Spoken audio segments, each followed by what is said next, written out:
It's Friday Night Lights on Red Rock 92 and StreamUtah.Live.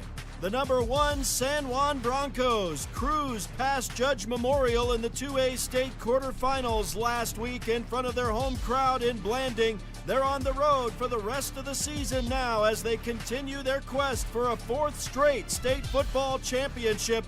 Today they're up against 4th-ranked Delta at Zions Bank Stadium in Harriman. It's the Broncos versus the Rabbits in the 2A Utah State semifinals. Welcome to Friday Night Lights on Red Rock 92 and StreamUtah.Live. Good afternoon, ladies and gentlemen. Rhett Siffer welcoming you live to Zions Bank Stadium in Harriman. It is the 2A state semifinals with the San Juan Broncos getting set to host the Delta Rabbits, or not host. I mean, I guess technically they're the home team, but the Broncos heavily favored in this one. It is Rhett Sifford and Art Adair back with me. Art, I missed you last week. It's good to have you back on board. This is going to be a fun matchup, a matchup that San Juan, if they execute, should win. But obviously, as we were just talking off mic, this is the reason why you play the games, is that there's a team looking to upset the San Juan Broncos today. The Broncos trying to stop that from happening. Yeah, there's always those unknowns going into the playoffs. Every team's record is basically 0-0 right now. And so no matter what you did in the regular season, win or lose, big or not, you got to come out here with your A game, and you just got to put it all on the turf today. And, man, I'm excited for some football after being off for a week. I watched a lot of football last night. Watch the Milford Beaver in game today here for the Broncos versus the Rabbits, and so it's going to be exciting, Red. Playoff football is just a different atmosphere. It is. It's very fun, and when I talked with Coach Barkley Christensen just a few minutes ago, he seems a little more nervous than normal. This is a different team for San Juan this year. I know they've had a little some roadblocks along the way. I know last week he had to confront maybe an attitude in the locker room that wasn't what he wanted to see. He wants his team to not look past anybody, come out against everybody just like they do, whether they're favored or not favored. They've been favored for 4 straight years, so it's kind of tough maybe to play from that position and come in and take these games seriously and take care of business. Well, and that's the thing as a head coach. You want your kids to be loose. You want them to go out ready to play, but you don't want to be too loose. And sometimes you get in situations where you blow out a team early in the season, and then you have to play them in the playoffs, and you come out and, oh, well, we're just going to win because what we did, in week 4, week 5 or whatever. And you come out here, and that team on the other sideline, they're hungry. They remember that loss just as much as you remember the win. And so you got to come out here and be prepared for that. Well, we take a look at these two teams right now, and the all-time series between them goes all the way back to 1975. It's only 17 games. Delta actually has the 9-8 advantage in the series, and so San Juan is looking to even that today, but most importantly for San Juan, they're looking to get into the state championship game for the 4th time in a row. San Juan has won the last 4 meetings in a row between these two teams, including only a couple weeks ago, 3 weeks ago, 63-10 in Blanding Art. So again, the Broncos have just strung together these wins over the course of the past couple years where it's just running clock every game. And I don't know, maybe it's tough to play in that situation, but the Broncos obviously had the heavy advantage a few weeks ago. And so Delta's going to have to make some adjustments here today if they want to have success against these Broncos. Yeah, it's going to come down to timing. Can San Juan come out and run their super fast spread offense like they like to run, keep in rhythm, get the defense tired, and march down the field? And on the flip side, can Delta come out and just run and pound the ball, use up clock, and get some turnovers? That's going to be the key, I think. I think that the team that holds on to the ball and makes the least amount of mistakes is probably going to come out here the winner tonight. Well, we did get a chance to talk with the head coach of the Delta Rabbits, Denton Peterson. He's in his first year with the 5-6 record. Rabbits are number 4 in the state coming in this one, so it's number 1 versus number 4. We got a chance to talk with Coach Peterson just a minute ago. Here's what he has to say as his team gets set to challenge the 3-time defending state champion Broncos. Coach, state semifinals, a fun time of year. How are you guys coming in today? How's the feeling?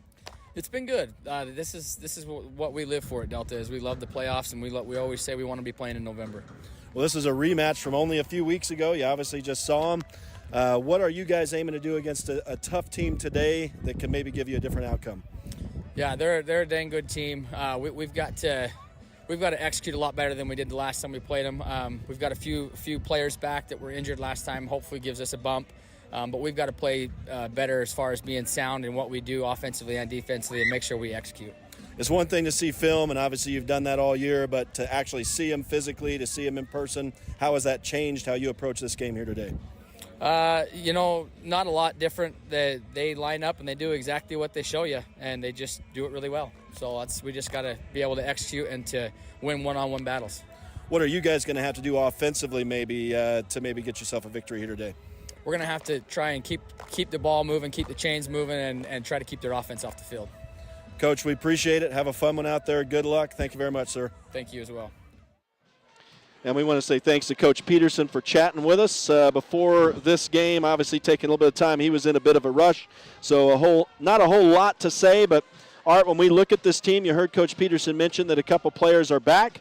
And I'm guessing that includes Roper Crane and Jet Rawlinson, who lead this team in rushing stats. We'll talk about them in a minute. Of course, they're led by Hunt Robinson, the quarterback, the senior quarterback. He has 1,437 yards passing, averaging almost 131 per game, but just 5 passing touchdowns on the season and 10 interceptions, so it's not a huge passing game for him.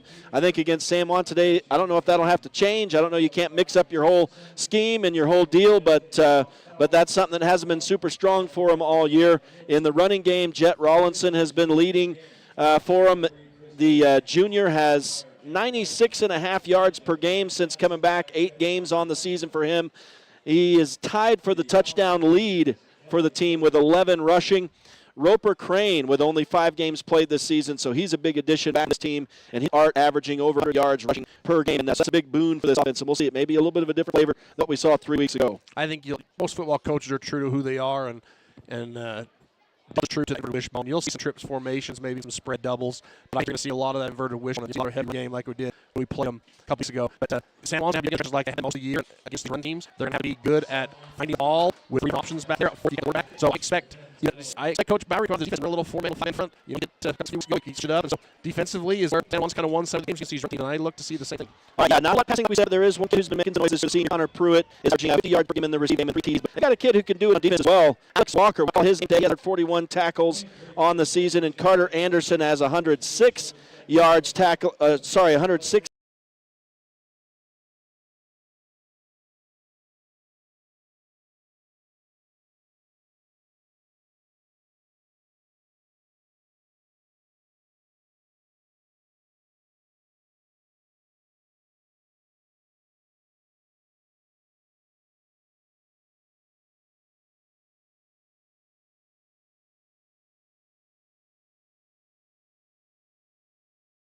tackles this season.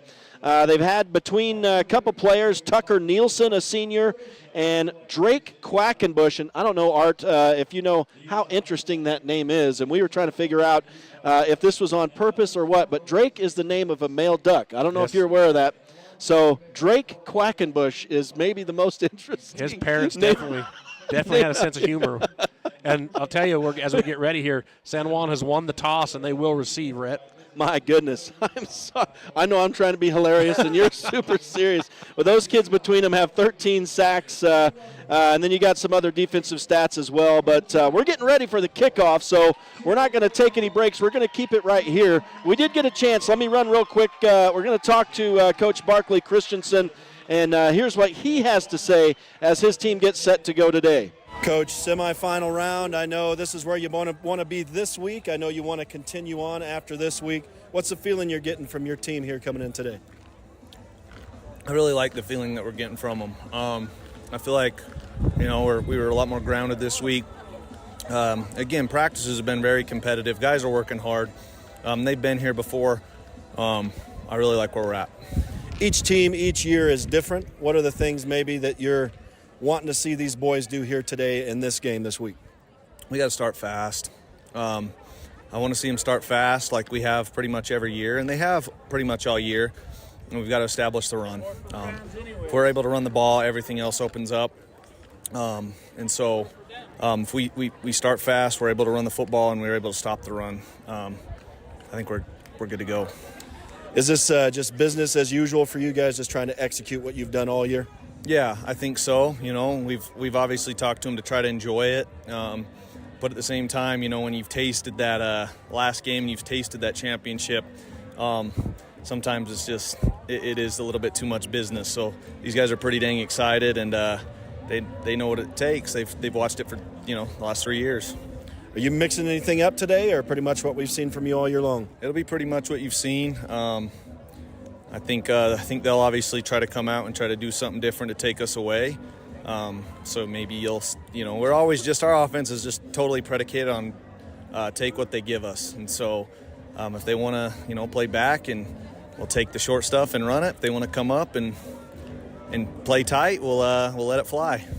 I think one of the things that's been most impressive with this team over the last 4 years is you don't really try to fool anybody. People know what you're going to bring. You guys just come and do it better than the other teams. You're stronger, bigger, faster, like you say. You have more endurance. Is that what we see from this team this year? What kind of is the adjustment process during the game if they find something and are able to exploit you? Yeah, I feel like, all summer long when we're installing our offense, there's so many phases to it that we always have answers for when a defense tries to stop something. If they want to come in and try to stop our counter, we've obviously got screens and RPOs and different things off of it. And so I just feel like these kids are very well versed. They're not just good at one thing. If we need to throw the ball, we can throw the ball. If we need to run the ball, we can run the ball. And then obviously they understand what defenses are going to do to try to take certain things away, and they know how to counter it. Coach, is this a team that you feel, a group that believes that they can get it done? Just want to make a step through this one here today? Yeah, they definitely believe. And like I said, we've battled with believing and just absolutely knowing, and then we still obviously got to play the game. But yeah, they believe it, they know it, and they're excited for the opportunity today. All right, Coach, appreciate it. Good luck. Have fun out there, man. Thank you. Appreciate you guys. And I want to say thanks to Coach Barkley Christensen. Just kind of ramming it in there, folks. Today has been an exercise in waiting for other people, so we had to wait to get set up here at the game, and a little bit late on it, so it's a little bit of trouble. A little bit of technical difficulties getting started, and the San Juan Broncos have had a quick start, and 2 drop passes now on wide open plays, and unfortunately, that is a turnover on down. So the Broncos had a quick start. They got a first down, but incomplete passes on back-to-back attempts here now on passes that should have been caught. And the Broncos have turned the ball over inside their own 40. And this is what we kind of talked about in that pregame. You got to come out and execute your offense, your X's and O's. And right now, 2 big drops by the San Juan receivers who are usually pretty sure-handed, and you give Delta a great field position here. So now the defense is going to have to come up large for San Juan to avoid allowing the opening score here tonight. The Broncos do make a tackle on a short gain off left guard right here. Not sure who carried that time. 21, it looks like, for the Delta Rabbits. So that is Roper Crane, who is one of the players they've gotten back here in the later portion of the season. A 3-yard gain, and now they'll go right back to the ground, and nearly springing free that time was number 20, Ty Stefanoff. He's going to be close to a first down, couple yards shy. Yeah, you give a team a little momentum early in a game, and, man, they can sure take advantage of that. And so it is a 3rd down and 3, ball inside the 30 at the 28-yard line now for the challengers, the Delta Rabbits, as we are just over a couple minutes into this one now. San Juan suffering a turnover on downs on their first possession, but now the defense makes a big stop at the line of scrimmage, and it's number 21 on the carry that time, Roper Crane, maybe 1 yard, and so it will be just like for San Juan, a 4th down for Delta. A lot closer 4th down, though. Yeah. You got yard, and they've been gaining a yard on every play, so you look for just that quick hit up the middle and see if that San Juan front can hold, and they need to get a push right here. That offensive line of Delta has been pushing them on their heels.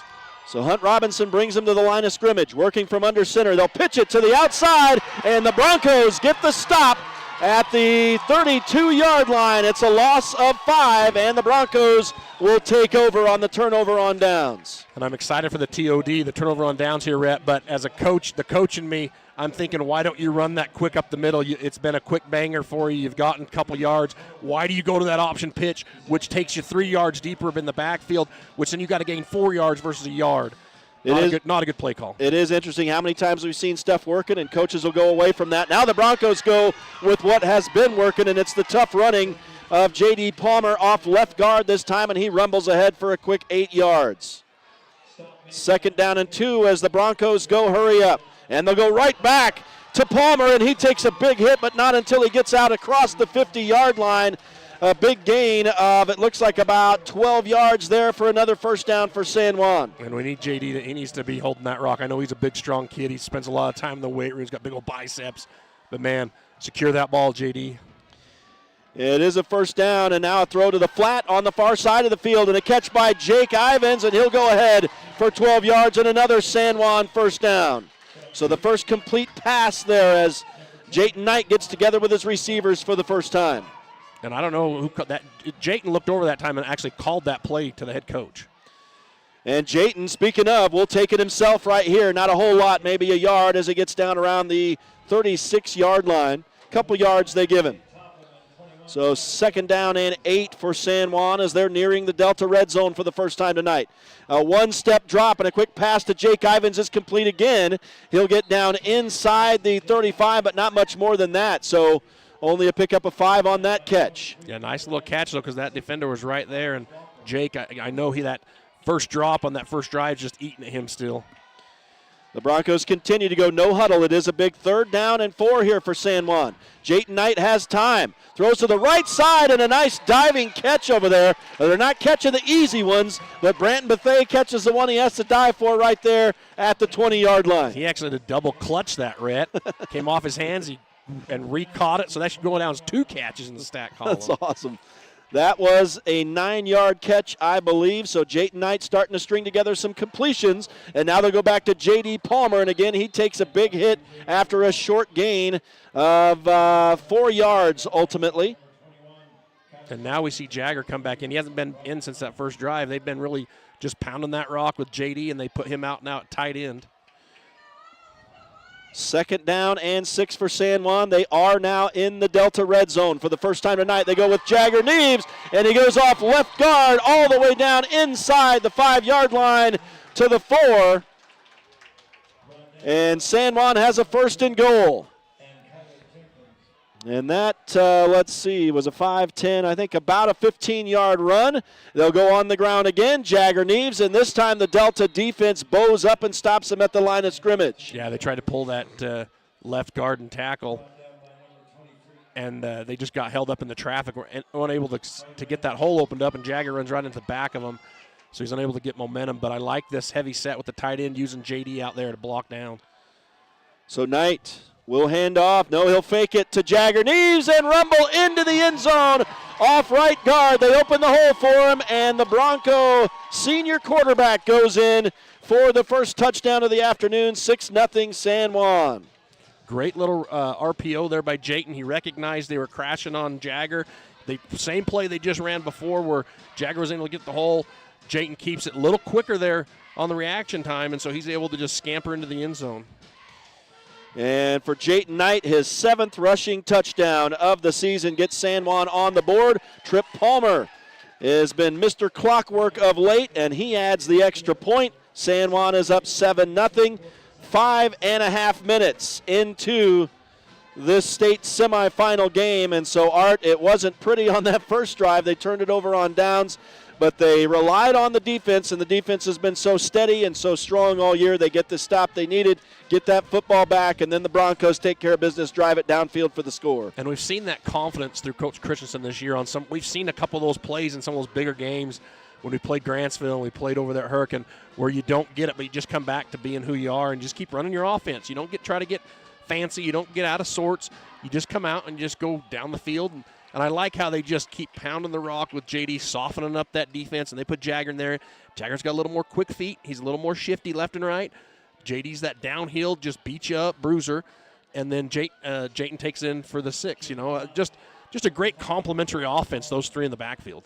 Absolutely. And we talk about all the weapons San Juan has had all year long. It's really a blessing to have so many weapons you can go with, and it's been that way for the past few years for San Juan. In fact, I see some of the graduated weapons sitting in the crowd here this afternoon, and now Delta's going to get a very strong return out across the 40. We do have a flag on the field, so it's likely coming back, but a good run. We called this man's name on kick returns when we saw him a few weeks ago, but that is number 1, Connor Pruitt. But his return is going to come back. That's a big mistake for Delta as well. That's going to erase what would have been a great return out near midfield. Yeah, they call the holding there on it, and they fake that end around, and the Delta returner keeps the ball himself, number one. Great little fake there, and gets most of the defense to bite. So good penalty here for San Juan to start this possession. Yeah, like we said, it didn't start exactly how San Juan wanted with the turnover on downs, but since then, now they're starting to look like the team that has won 3 straight state championships. And with that penalty, Delta's going to be pinned all the way back inside their own 15 at the 13-yard line. So you talk about a huge penalty right there. You can't do that against these San Juan Broncos. So Delta's Hunt Robinson brings him to the line of scrimmage. He'll drop back to pass for the first time. Throws complete. And a nice open field tackle by San Juan is going to trip Palmer, forcing that receiver out of bounds. Nice tackle there by Tripp. Squares up that receiver, and we're going to get a stoppage now. Is there a flag somewhere? I'm not sure, but I don't see a flag, but it looks like we might. Something's going on. It was a Hunt Robinson 1 of 1 to start the day with that one, but it was for no gain to Peyton Colsty, one of the 2 main receivers for the inside pass game. There was a penalty, but San Juan's going to decline it. So that 2nd down at 10. I see. Maybe see who threw the flag. I don't even see flag. I never saw it either. And it was actually a loss of 3. A loss of a couple, we'll say, on the play. So Delta goes trips, empties out the formation. And Hudson throws incomplete on the sideline this time. So a couple of miscues now. 3 miscues. The kick return penalty in the last play on a short catch, and now incomplete pass. It was a false start being told by our videographer that can't video today. Yeah, unable to go today. Have lost rights. So, by the way, for those of you listening on Red Rock 92, we are on StreamUtah.Live. We're on the Picture It Palmer YouTube channel as well. It's audio only. However, our stream would sync up better with a video stream that's available today if that's something you'd like to do.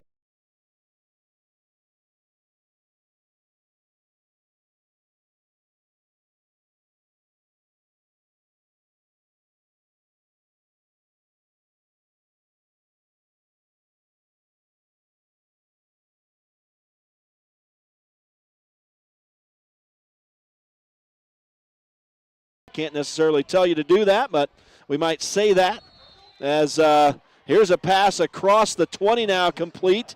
That'll come up a yard shy of a first down, but a nice little 10-yard pass for Hunt Robinson. I did not see who caught that ball. I thought it might be number 3, but I don't have him, so that may be the kid who forgot his jersey and is having to wear something else. It was number 3.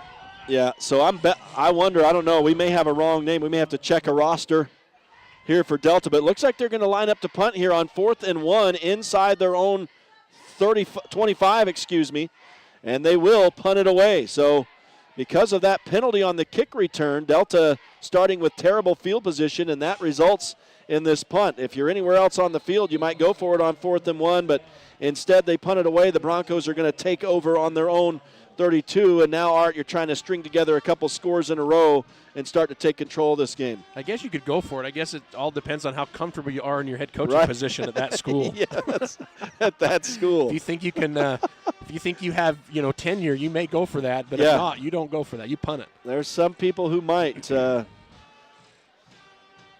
But yeah, that'd be one of those classic snap it to your up back right there on your punt team. Let him run for a yard. I would try that if you're desperation mode, not this early in the game, obviously. I think we saw a fake punt against Judge Memorial last week that didn't pan out for Judge, but I can't remember. Jayton Knight is going to take it here and just go straight ahead off right tackle for 10 yards real quick. So just like that, a first down for San Juan, and the Bronco offense really starting to get in gear now. Yeah, and Jayton, he just saw that. He just opened up for him as Jagger takes it now. Jagger's going to break free down to the 40. He almost broke it for a touchdown, but it'll go down to the 40. That's a 10. That's about a 20-yard run just like that for Jagger Neves. I looked up, and he's running for 20 yards. That is the strength of this offense and the quick strike ability as they change up the formation now. 1st and 10 as they're heading in at the 40-yard line of Delta. Jagger Neves will take a handoff again, makes some moves, makes a couple guy miss, and then he gets suplexed inside the 30. But again, that's going to be another first down run, a 13-yard carry for Neves. And just the speed of San Juan's offense is a killer for defenses. I don't know how people understand it. It's hard as defense corner to get the call in on a regular offense, but you go against this speed offense, man, it throws you for a loop. This time the hole wasn't there for Neves. He runs into his blockers, and that allows Delta to get in the backfield and throw him down right at the line of scrimmage, so no gain on that play. Delta trying to rotate through their defensive linemen. 2nd down and 10. Knight will drop back to pass, has a man wide open, and it's caught for a touchdown. And it is Branton Bethea with the touchdown catch. And that strike, I believe, from the 34-yard line. We'll have to take a look. We got an exceptionally delayed replay, but we'll get a chance to see it here in just a little bit. But I think it's a 34-yard TD. Jayton Knight to Branton Bethea. And the Broncos lead it 13-0. Trip Palmer on for the extra point. And he boots it through once again. I think it was from the 29, right? Okay. So we'll get the official here in just a moment for Brent. Yeah, 29-yard or 28-yard touchdown pass. So we got the official there by looking at it. I didn't get a chance to mention some players I wanted to mention. We might be able to get to that here in a little bit. For Branton Bethea, it's his 9th touchdown catch of the season. For Jayton Knight, his 34th touchdown pass. And again, a 28-yarder for San Juan, who has struck for 2 touchdowns here in the first quarter and now lead it 14-0 with 3:51 to go in the opening quarter. Yeah, and San Juan outside of that first drive has looked just like San Juan always does. And sometimes you get in these playoff games where you're on a neutral site, and, man, it just takes you a minute to get going. We saw that with some of those drop passes in that first drive, just some of that communication between quarterback and receiver, and that works its way out early in a game. Yeah, both Bethea and Jake Ivins have redeemed themselves, I think, with some of the catches they've made. A couple of uncharacteristic drops on that first series, but, yeah, they've corrected that. And now San Juan does a great job on the kick team here, staying at home. I thought Delta made a good fake there on the fake reverse, but San Juan staying at home, and they pin that runner on the kick return inside the 15 again. Yeah, Wrigley Lagilia, the third man down there to get a touch, and he's a secure tackler. Goes down there and just makes that tackle after he'd avoided 2 other Broncos on that return. Good tackle, open field tackle there by Wrigley. So San Juan up 14-0. Delta back on their heels a bit, starting from inside their own 15 again. They'll hand off and go off left tackle, and a nice run over on the far side. Finally being forced out of bounds. Is that number 21 on the carry? Tough for me to see. I still got my eyes on him, but no, it's 22. 12? Yeah, 12. Okay. I don't have him. So they got outside the tackle, and that's what they want to do. They want to pound you up the middle, but, man, that little end around, if you can seal that in. I'm sorry, that was Jet Rawlinson. I do have him. I was looking at the wrong sheet. They're going to run for about 6 yards here on first down. 20. Number 20 that time, Ty Stefanoff. So Delta now starting to string together some good runs. A 2nd down and 4 coming as they push the ball ahead to the 35-yard line. And no hurry up. You talk about that, Art, with giving defensive coordinators trouble, getting their personnel, getting their play called, and Delta not in the hurry up. And you can see the difference. San Juan has a lot of time defensively to get set. And a great job by the San Juan defense as they clog up that hole on the Delta right side, and they don't allow much yardage for Jet Rawlinson at all, maybe a yard. No, you huddle up, you go slow, you're a run offense, and that benefits you because you're able to get the call in, you're able to get your formation right, but at the same time it benefits the defense. That last play, San Juan's able to roll out Cash and bring in Brad Scow. Pardon me.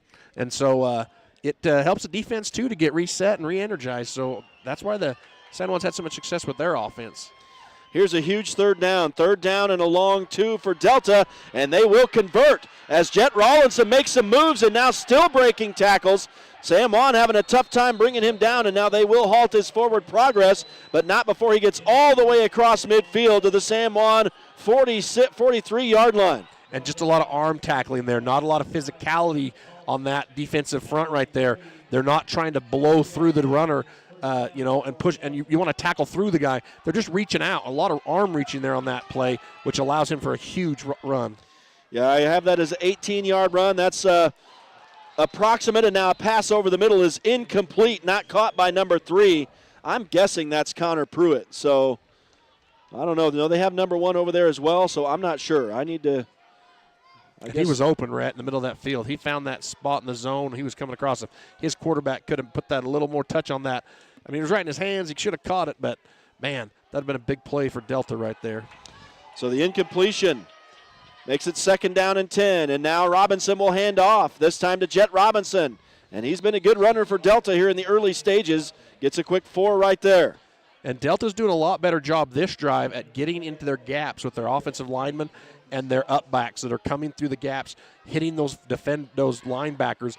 Their job is to get to that second-level guy, and you're seeing that. They're able to clog up the 3-down linemen and get to those backers, which gives them room. Robinson will hand off again to Rawlinson, and he's not going to get a whole lot as he was tripped up right as he got to the line of scrimmage, maybe a couple. Yeah, Branton Bethea and J.D. Palmer there that time, and if you can get your backers and your outside backers, your defensive backs that are out there, crashing down on those, getting behind that line and making that tackle, makes it a lot easier on your front 3 to not have to do so much against a 5-man front offensive line. So 4th down now. Obviously, that was a big 3rd down. Now an even bigger 4th down for Delta. San Juan looking for the stop to earn a turnover on downs. And a fake in the backfield. And they'll throw complete to the 20-yard line and to the 10, and now down to the 5 as flags fly. It would be a 1st and goal for Delta if it counts, but there are flags on the field. Probably going to get a sideline warning. That's the official call, I would assume. And that is a big pass. I think that originated from around the 33 all the way down inside the 10 near the 5, so that would be a 28-yard play. And they're going to mark it off on San Juan, half the distance of the goal line, so all the way down to the 2.5-yard line for a 1st and goal for Delta on a huge 4th down conversion for the Rabbits. That's what that run game sets up, is that quick pass. 2 guys out, 2 guys in coverage. You got to man up. And I'm thinking that's Jayton Bruff, number 3, the receiver, who made that catch. Now they'll send a man in motion. Again, 1st and goal for Delta, just trying to go right up the gut and nothing doing. The San Juan front makes a solid wall in there, makes the stop on that run. 2nd down and goal at the 2.5. Yeah, good job by Jayton getting in there from that D in position. He just crashed down on that left guard and was able to create confusion between the blockers there and got to the hole before the Delta Rabbits were able to get there. Good job by Jayton. It's exactly what you need. You just need to be hole stuffers right here. Well, that was the final play of the opening quarter. As time runs down on Delta, they'll switch sides of the field here, so they've got almost 100 yards to march here. We'll step aside, take a quick break. San Juan trying to put together a goal line stand. Delta trying to cut the San Juan lead in half here as we head into the 2nd quarter. It's the Broncos up 14-0 in the 2A state semifinals at Zions Bank Stadium in Harriman. You're listening to Friday Night Lights on Red Rock 92 and StreamUtah.Live. Since 2009, Blue Mountain Hospital has set the standard for rural health care, bringing excellence in healing, quality care, and inspired staff to San Juan County. We offer the county's only accredited sleep center, compassionate labor and delivery, top-tier emergency care, and flexible dialysis options. At BMH, our comprehensive services are delivered by a passionate team. Visit bmhutah.org to learn more. We can't wait to meet you. With a changing economy and advancing technology, it's time that marketing and selling of real estate in San Juan County catches up. Four Corners Homes and Property Management is changing the game. Every Four Corners Homes listing includes 3D mapping and virtual tours, professional photos, a digital and global 21st century footprint, and marketing exposure that makes it easy for buyers to find and identify what makes your listing unique. Marketing and exposure sells real estate, and if you want the best, you need Four Corners Homes on your team. Find us at fourcornershomes.net or call 801-404-0058. It's Friday Night Lights.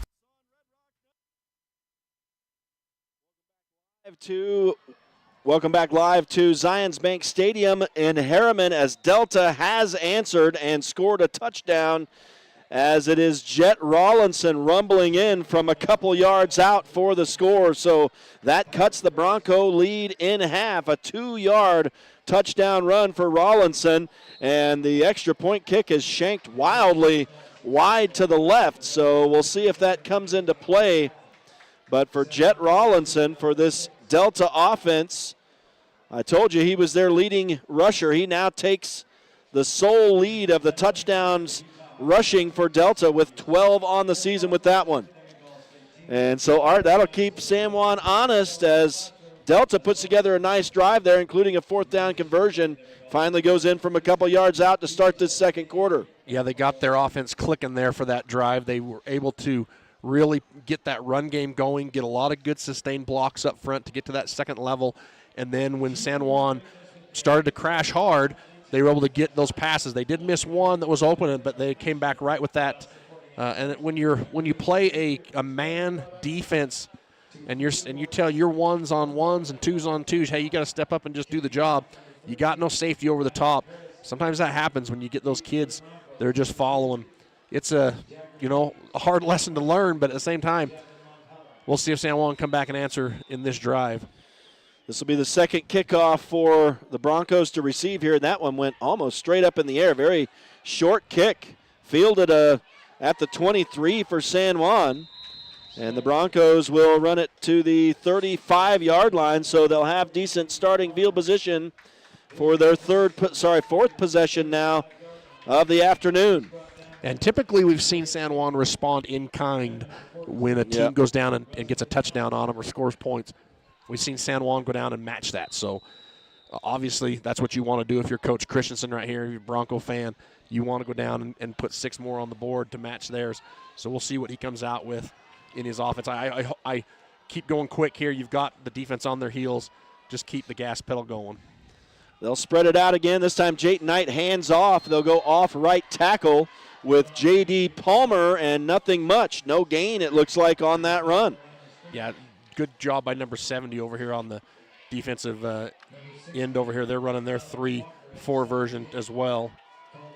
Already 6 carries for Jayton, for both running backs here for San Juan. And now Jayton Knight is going to air one out and has Javen Montella, who makes a catch down at the inside the 10-yard line. A huge play for San Juan that flips the field. Another double catch, too. He caught that ball, it popped up. He was able to recatch it and keep his composure as he goes to the turf. Good catch, good concentration there. I estimate around a 60-yard pass there for Jayton Knight.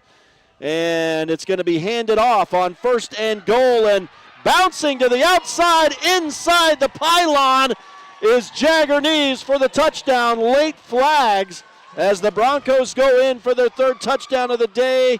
If it stands, these flags are late, so it's likely going to be personal foul. It looks like it's on Delta there. The ref was having a conversation with the Delta kid, but there was a horse collar here. I know we didn't bring him down, but you can't grab the back of the jersey. That should have been called as well. And that's when I saw the first flag, so I do think they are going to get that. I think it might end up being 2 fouls on Delta here, likely declined and likely a 10-yard touchdown run for Jagger Neves. And we're just now finally seeing the replay here on that pass. I kind of want to see where that originated from to maybe get the official yardage for. Yeah, they're going to take it on the kickoff, so it's definitely against Delta. Looks like it was actually around the 35 on that play, so let's see. 10, 40. It was a 55. I gave him 60, but closer to a 55-yard pass, but a beauty that set the Broncos up for that touchdown. And how many times have we said that this year? You know, Javen Montella's not going to get the touchdown there. Jake Ivins leads the receivers in yardage, but not in touchdowns. And it's those 2 guys, especially Jake Ivins this year, they used to set themselves up. And now the Broncos, we have a bad snap on the PAT here, so it resulted in ultimately a failed 2-point try is what happened. So back-to-back miscues on PAT plays. And the Broncos lead it 20-6 in a weird-looking score now. But 3 touchdowns for San Juan as they've gotten it in gear. And Art, you mentioned it before they started that series or that possession. they usually answer in kind, and they definitely did. They only took a couple plays to do it, too. Good snap there. I want to make sure, you got that snapper, holder, kicker on those PATs. Yeah. You got to make sure you give credit where credit is due. And watching the replay, it's a great snap by Bethea, who's the long snapper there on the varsity. Just went right through the holder's hands. That's due diligence. Thank you, Art. I was looking down. I'm blaming it on Bethea the whole time. Who's that holder? We need to call that kid's name out? We're not going to mention it. 20-6 for San Juan nonetheless. I guess it doesn't matter if you're able to keep scoring touchdowns, necessarily what happens on the PATs. Short field for Tripp here. Yeah, with that penalty, he's kicking off from the Delta 45, so that's the weirdest looking thing ever. And, of course, if you kick it out the back of this stadium, it's going to go way down the hill off a precipice over there down onto some soccer fields. Last year, weren't those tarp down there? No, they would go over, and then you'd just send a kid to run down there and get the ball. They were tarped off last year. No, reason. They had that same net, but I don't know if you noticed the field goal posts are definitely advantage kicker there. That's not straight up and down right there, man. If you stand on the goal line down there, one goes north and one goes south. Plus, well, it's normally a soccer field out here, so I don't know. Maybe they didn't spend all the money to get the right field goal posts out here. Some old ones. Anyway, Delta starting their drive, and a short run off right guard here for Jet Rawlinson. And they've really started to go to him more often than not as he started to rack up some yardage. But Delta's going quick here, trying to get the same San Juan momentum. And let's see if they're geared for it. They go to Rawlinson. He bounces to the outside. Picks up a first down and more across the 35 to the 36-yard line. And a missed tackle there by a sure-handed Bronco. And this is what happens sometimes. You get in these games, you got to wrap up. You got to do the little things. And Jet Rawlinson really starting to get some yardage now. A broken play. Hunt Robinson, maybe the quarterback going the wrong way or someone else going the wrong way. A miscue that time results in a loss of 1 yard. Again, a little thing for Delta, but Delta's trying to go quick here, Rhett. They're trying to get San Juan in the same momentum that they have on their offense. And that might be what we see there on the miscue. As go and hurry up, and now incomplete pass as a flag comes in from the near sideline on this play, but it would be an incomplete pass and a 3rd and 11 for Delta, and barring some sort of foul on San Juan here. It's going to be on San Juan. You watch. It looks like it is. We've got 2 different fouls. The back judge threw, I think, on the pass interference. interference. I see it now, yep. This one fell over. I think he's holding on one of the defensive backs on this near side. Tough to tell. The Broncos are wearing that 3rd gold uniform today in the semifinals, and so they match the penalty flags. We got an offsetting penalty, so it's going to be a replay of 2nd and 11. You got a pass interference on San Juan, and then you got the illegal man downfield, the lineman that just got a little too antsy on that play and decided 4 yards is where he wanted to go. Well, you want fast linemen, but not that fast. What a break for San Juan, though. 2nd and 11. Yeah, that would have been a first down penalty in favor of Delta. Would have also moved him really close to midfield. Let's see what happens on 2nd and 11 as Delta brings it to the line of scrimmage. Robinson working for the shotgun and throws an interception. Jagger Neves on the far side of the field picks it off and returns it down inside the 30.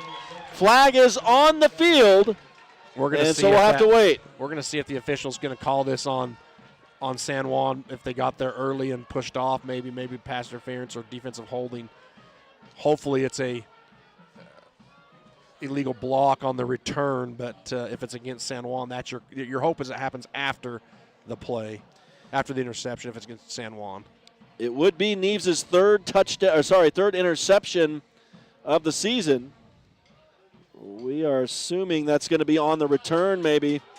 Yeah, so the interception is going to count, then a hold on the return. No, it's not. It's going to be 2nd down, so it's going to be 10 yards. It's going to be 2nd and 1. Oh, man, so defensive holding then during the play. So the interception is gone, and it's a 2nd down and 1 now on a 10-yard penalty. So a big, big break for Delta right there and a mistake for San Juan. 2nd down and 1, if it in fact was a mistake. And now a play action in the backfield, a little counter handoff, and now Jet Rawlinson is off to the races inside the San Juan 35. That play starting from the other side of midfield.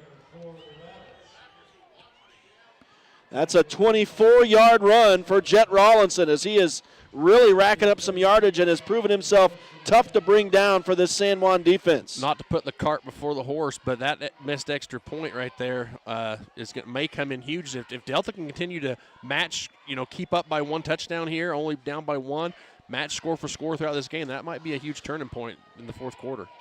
Bronco defense still looking for a stop as Delta has earned a first down. On the move here, down to the San Juan 30 with a little run. That's going to be only about a yard run for number 20 that time, Ty Stefanoff. So they go back to Stefanoff after really going heavy with Rollinson lately. My guess is maybe he went out for a breather over there. And you noticed, Rhett, the momentum with Delta was when they were going fast. It was hard for San Juan's defense to adjust when they break their huddle, what side to go to, weak side, strong side. Now they're able to come out and adjust to it a little quicker. So if you're Delta, man, I'd stay with that quick game. Yeah, you can see how difficult it is for defenses. Obviously, it's pretty logical that it would be tough. And there's a great open field tackle by Trip Palmer as he stayed to the outside and contained that runner, number 4, Caden Colsty, on that catch and a loss of a couple yards. Great outside leverage on that runner so he can't get to the corner. Make him turn back into your tacklers. And then just a great job at getting the tackle by Trip there. First and foremost, you want to stop his progression to the outside, force him back into the defense. But secondly, wow, just a great open field tackle. That's a hard thing to teach kids. Yeah, Palmer was the only San Juan defender out there, so if it weren't for his effort right there, Colsty would have gotten the outside and maybe gotten a first down. Instead, it's a 3rd down and 11, but Delta in 4-down territory. As Robinson drops back to pass, that thing went off the turf, it looked like to me. The referee looking back for some help and got it, and they do rule it incomplete. So we had one ref on the far side go to say incomplete and then put up his hand for 4th down as like he's going to call it complete, and then the far official comes in. No, that was incomplete. And we saw it up here too. That definitely skipped the turf. So 4th down and 11 now for Delta, but they're going to go for it here inside San Juan's 35 at the 33, I'm guessing, as they run the play in from the sideline. That's Jayton Bruff coming in, or Bruff, excuse me. Watch the trick play here. And we'll see, they also may be trying to get San Juan to jump, although that would not earn them a first down. Empty set. And now we get flags as maybe Delta, they have 12 men out there. Delay a game, wow. Way too long to get their play call in there, Rhett. So now they're going to have to go 16 yards. And I'm guessing still 4-down territory, but that makes it a little bit more challenging for this Delta offense right there.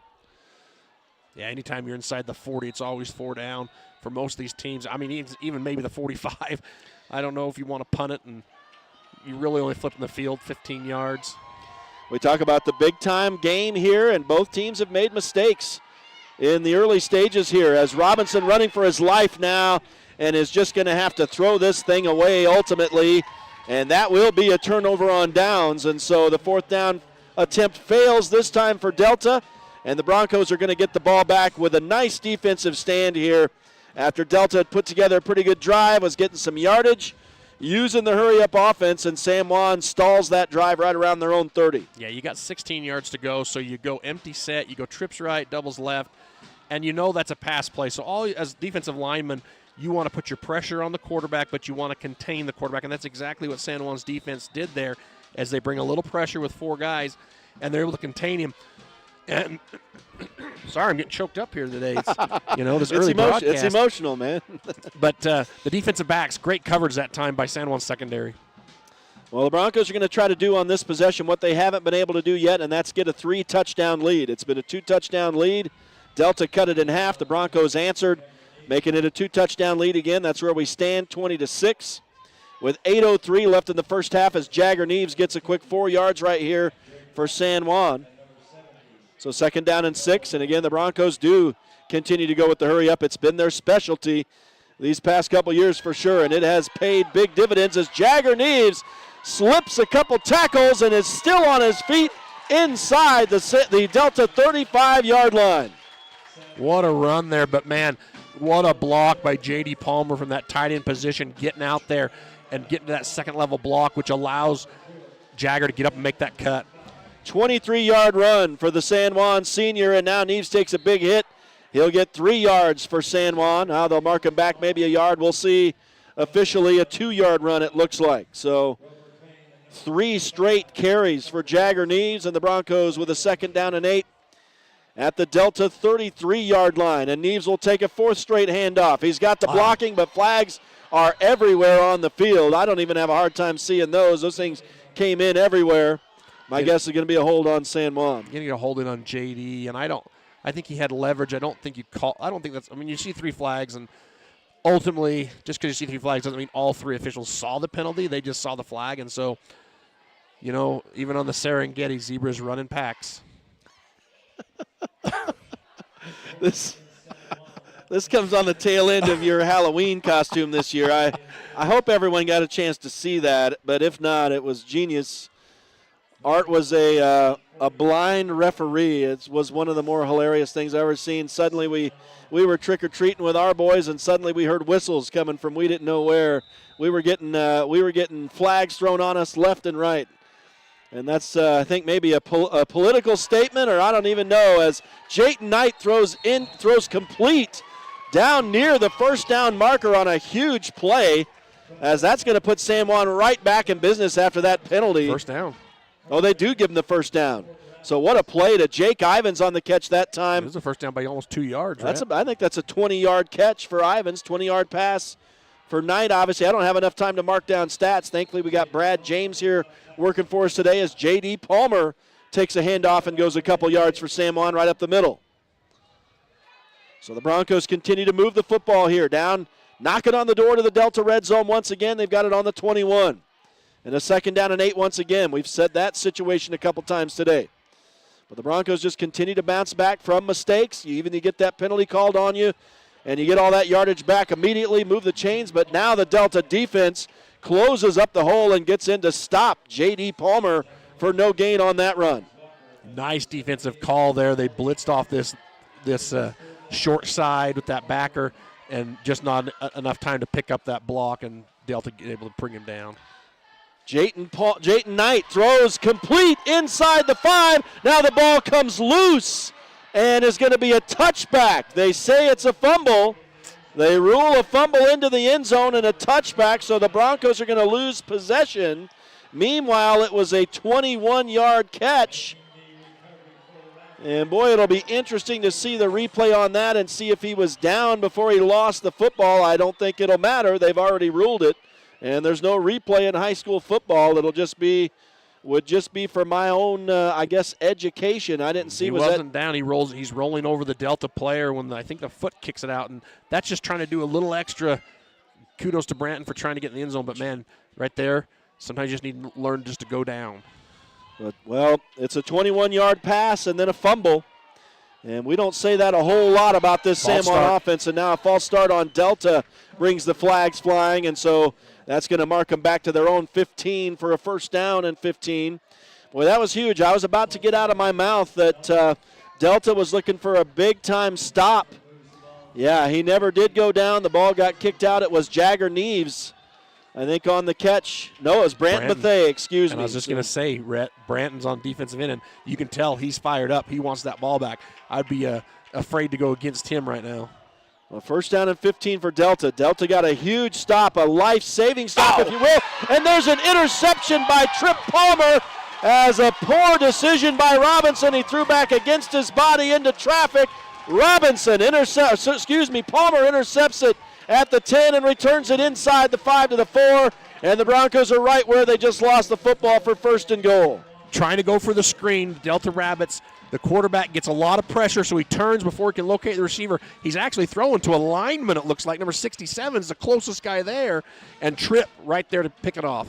Boy, and if you're Coach Peterson for Delta, you want your quarterback just to maybe eat that one right there. Instead, the Broncos have the ball.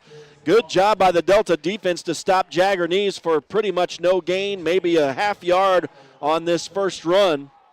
But it is 2nd down and goal for San Juan now at the 3.5-yard line.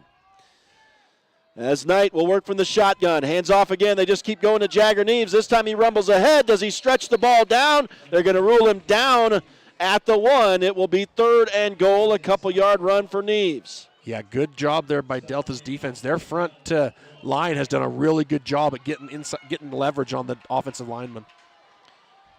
So Knight will hand off. No, yeah, he will. He hands off to J.D. Palmer this time, who takes it into the end zone for a San Juan touchdown. Not a lot of huge holes there, but the Broncos force their way in, and this time it's J.D. Palmer from 1 yard out for the touchdown run, and that makes it 26-6 San Juan. And now we've got an injured Delta player down, and it is the 11th touchdown run of the season for J.D. Palmer. No flags to erase it this time, but again, we do have a Delta player down and injured. And Art, I wanted to say in the pregame, didn't get a chance to mention since we were cut short on the pregame here this afternoon, but wanted to talk a minute about the defense for San Juan. And I've been calling, while you were out last week and even in the weeks leading up, just basically the last half of the season, I don't know how many times I've called George McNaughton's name. I just wanted to talk about him and Jake Ivins as well, the duo who's gotten 8 sacks between the two of them this year, but 18 quarterback hurries for McNaughton.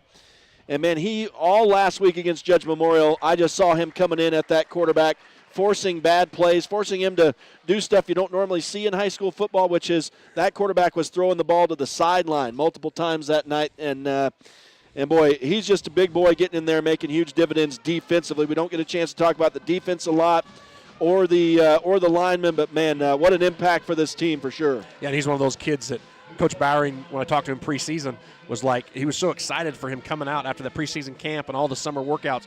He said George McNaughton's going to be a force on this defense, and he was right. Absolutely, and that's what you need going down the stretch for sure, as San Juan will go for 2 to make this a football score again, and they do. Jagger Neves slips in untouched, and that's going to make it 28-6 now for San Juan, as they're up by 3 touchdowns for the first time this afternoon here at Zions Bank Stadium in Harriman. It is the Broncos 28, the Delta Rabbits 6 here in the 2A semifinals at Zions Bank Stadium. We'll step aside for a real quick break, and we'll be right back out here as the Broncos get set to kick it off. You're listening to Friday Night Lights on a Saturday afternoon on Red Rock 92 and StreamUtah.Live. Life is a series of cherished moments, filled with milestones that define our journey. Moments of love, joy, and shared experiences. Each moment contributes to our story. As each chapter unfolds, our experiences shape us, defining who we are. When it's time to celebrate a life, ensure your loved ones are remembered with the grace, dignity, and individuality they deserve. San Juan Mortuary, celebrating life, honoring memories, transcending tradition.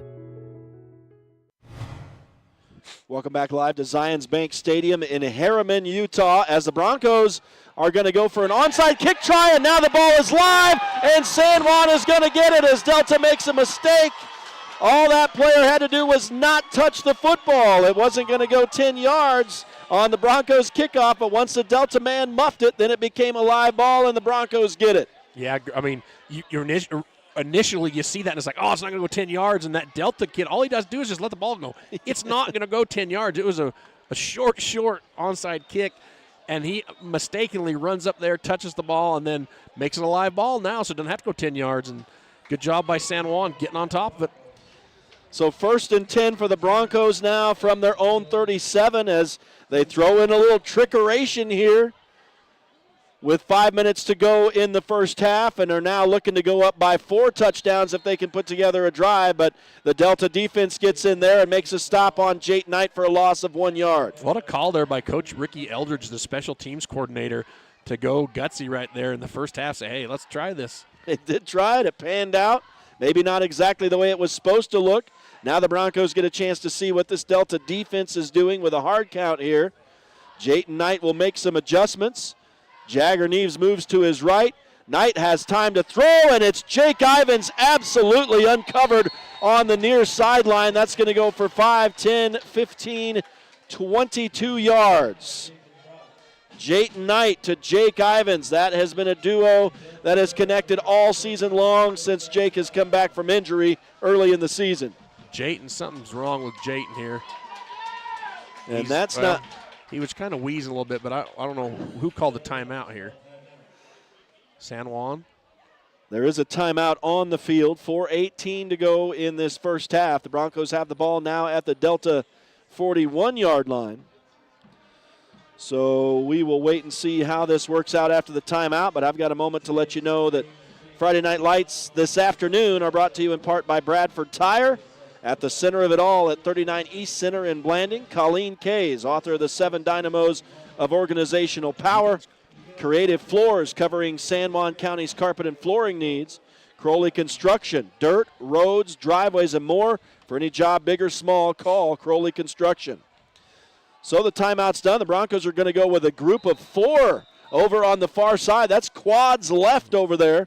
Quad diamond. And Jayton Knight will just take it right up the middle and runs a man over at the 30-yard line. Rumbles down to the Delta 27 for a pickup of 14. Yeah, you spread the field. That's all that does. Is it makes you adjust your outside backer, your safety, your defensive backs over to protect the quad, and it opens up the middle of the field. You only got 4 guys in the box. They still have 4 guys over there, not in the diamond this time. Jayton Knight will throw into the end zone, and it's a one-handed catch by Javen Montella as he drags the foot, I believe. And it's a touchdown. What a catch. No kidding. That was college level right there. Wow, that was impressive. And the Broncos are up by 4 touchdowns as a murmur runs through the crowd over here. That was a stunning catch. That was a highlight reel catch. Are you kidding me? That is a 27-yard touchdown pass from Jayton Knight to Javen Montella. My goodness. Yeah, he gets that left foot, it looks like, down. You could see it sliding on the turf, and he taps it at the 1, but the ball is across the goal line, so that's all that has to happen there. Yeah, that was amazing. What a catch. The Broncos going to go for 2 again here. No. It was a bad snap again. Bad snap again. Okay, well, not a bad snap. Boy, they're just fighting to keep that ball. This is guys battling for the ball like it matters now. That just kind of ceases the PAT. We've had some PAT drama, but more important for San Juan is they're up by 4 touchdowns now. Let me watch the replay here, Rhett, and see if it was a snapper holder. They put in a new holder here. It wasn't a very good snap, but it was a snap that should have been caught and held. I love it here. We're seeing on the stream the replay of this catch from Montella. Right here. Bam. Oh, yeah, it was over. down. It wasn't sliding. Yep. He actually touched it down on the 1. Are you kidding me? If that doesn't make KSL's Game Night of the Week top 5 plays, absolutely, then you just check me out. Absolutely. That's a no-doubter on that 27-yard touchdown catch from Javen Montella.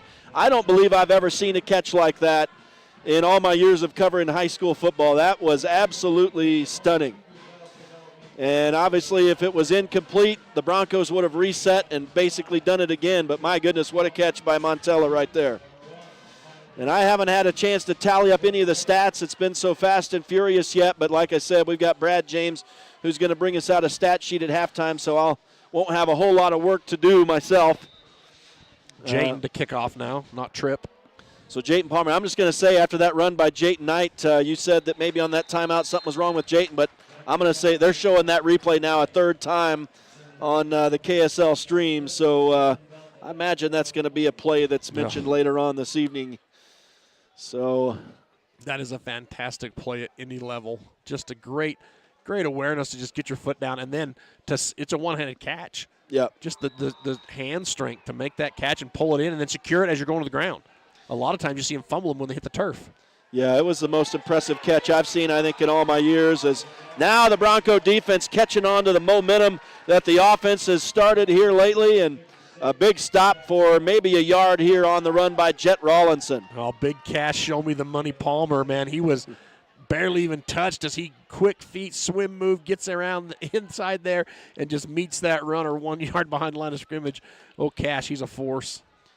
2nd down and 9 for Delta as Robinson sends a man in motion. You're starting to see that San Juan has taken control of this one now. The defense swallows up the quarterback on the option play, giving Robinson no chance to pitch that. Nobody was open anyway, and that'll be a loss of several, maybe a loss of 3 on that play. Yeah, J.D. Palmer, Jake Ivins out there. And this is where, if you're the coaches for San Juan, you have that in your memory of the Hurricane game where you get so much momentum and you start just pounding on defense, and you got to be listening for the whistle so you don't get a 15-yard penalty, or you just got to be aware of when the whistle blows to let up on those tackles because they are flying to the ball. Yeah, right now the Broncos as a team, as a whole, on both sides of the ball, are definitely taking full command of this ball game, and Delta now not liking what they're seeing. They're going to call a timeout here with 2:34 left in the first half, and the Broncos up 34-6. We'll step aside ourselves, take a real quick break. We'll return to Zions Bank Stadium in Harriman, Utah, the site of the 2A state semifinals today. The Broncos up by 4 touchdowns. It's Friday Night Lights on Red Rock 92 and StreamUtah.Live. For over 75 years, San Juan Health has strived to be the best place to receive medical care in southeastern Utah. With clinics in Blanding, Monticello, and Spanish Valley, San Juan Health offers a wide variety of services and world-class care close to home. Visit SanJuanHealth.org today to find out more. San Juan Health, chasing perfection since 1947. You don't have to be sidelined by sports injuries in San Juan County. Precision Rehab provides physical therapy in Monticello and Blanding, as well as Montezuma Creek and Monument Valley, where our therapists have helped athletes of all ages get back in the game since 1996. Precision Rehab is dedicated to restoring you and your loved ones to peak performance when pain and injury slow you down. We offer innovative, effective treatments that make a difference. Treatment is covered by most insurances, including Medicare. Call 435-678-3869 for an appointment. That's 435-678-3869. Or find out more at PrecisionRehabUtah.com. Back live to Zions Bank Stadium in Harriman, 2A state semifinals here as the Delta Rabbits complete a huge, I think that was about a 60-yard pass all the way down inside the San Juan red zone, just outside the 10. No, they mark it inside the 10. It's first and goal at the 9. Wow. And now a nice open field tackle by the San Juan defense there. Is that Brant Bethea making the stop? Gets the stop at the backfield for a loss of a couple. But, boy, the story right there was the big, I think, 60-yard pass or more to Caden Colsty from Hunt Robinson, which has put the Rabbits in business. And now Robinson will step up under center, fake the first handoff, and then hands to Jet Robinson, who is tripping as he took the handoff and maybe gets a yard. The old turf monster got him. So that's back-to-back 1-yard runs for Rollinson there.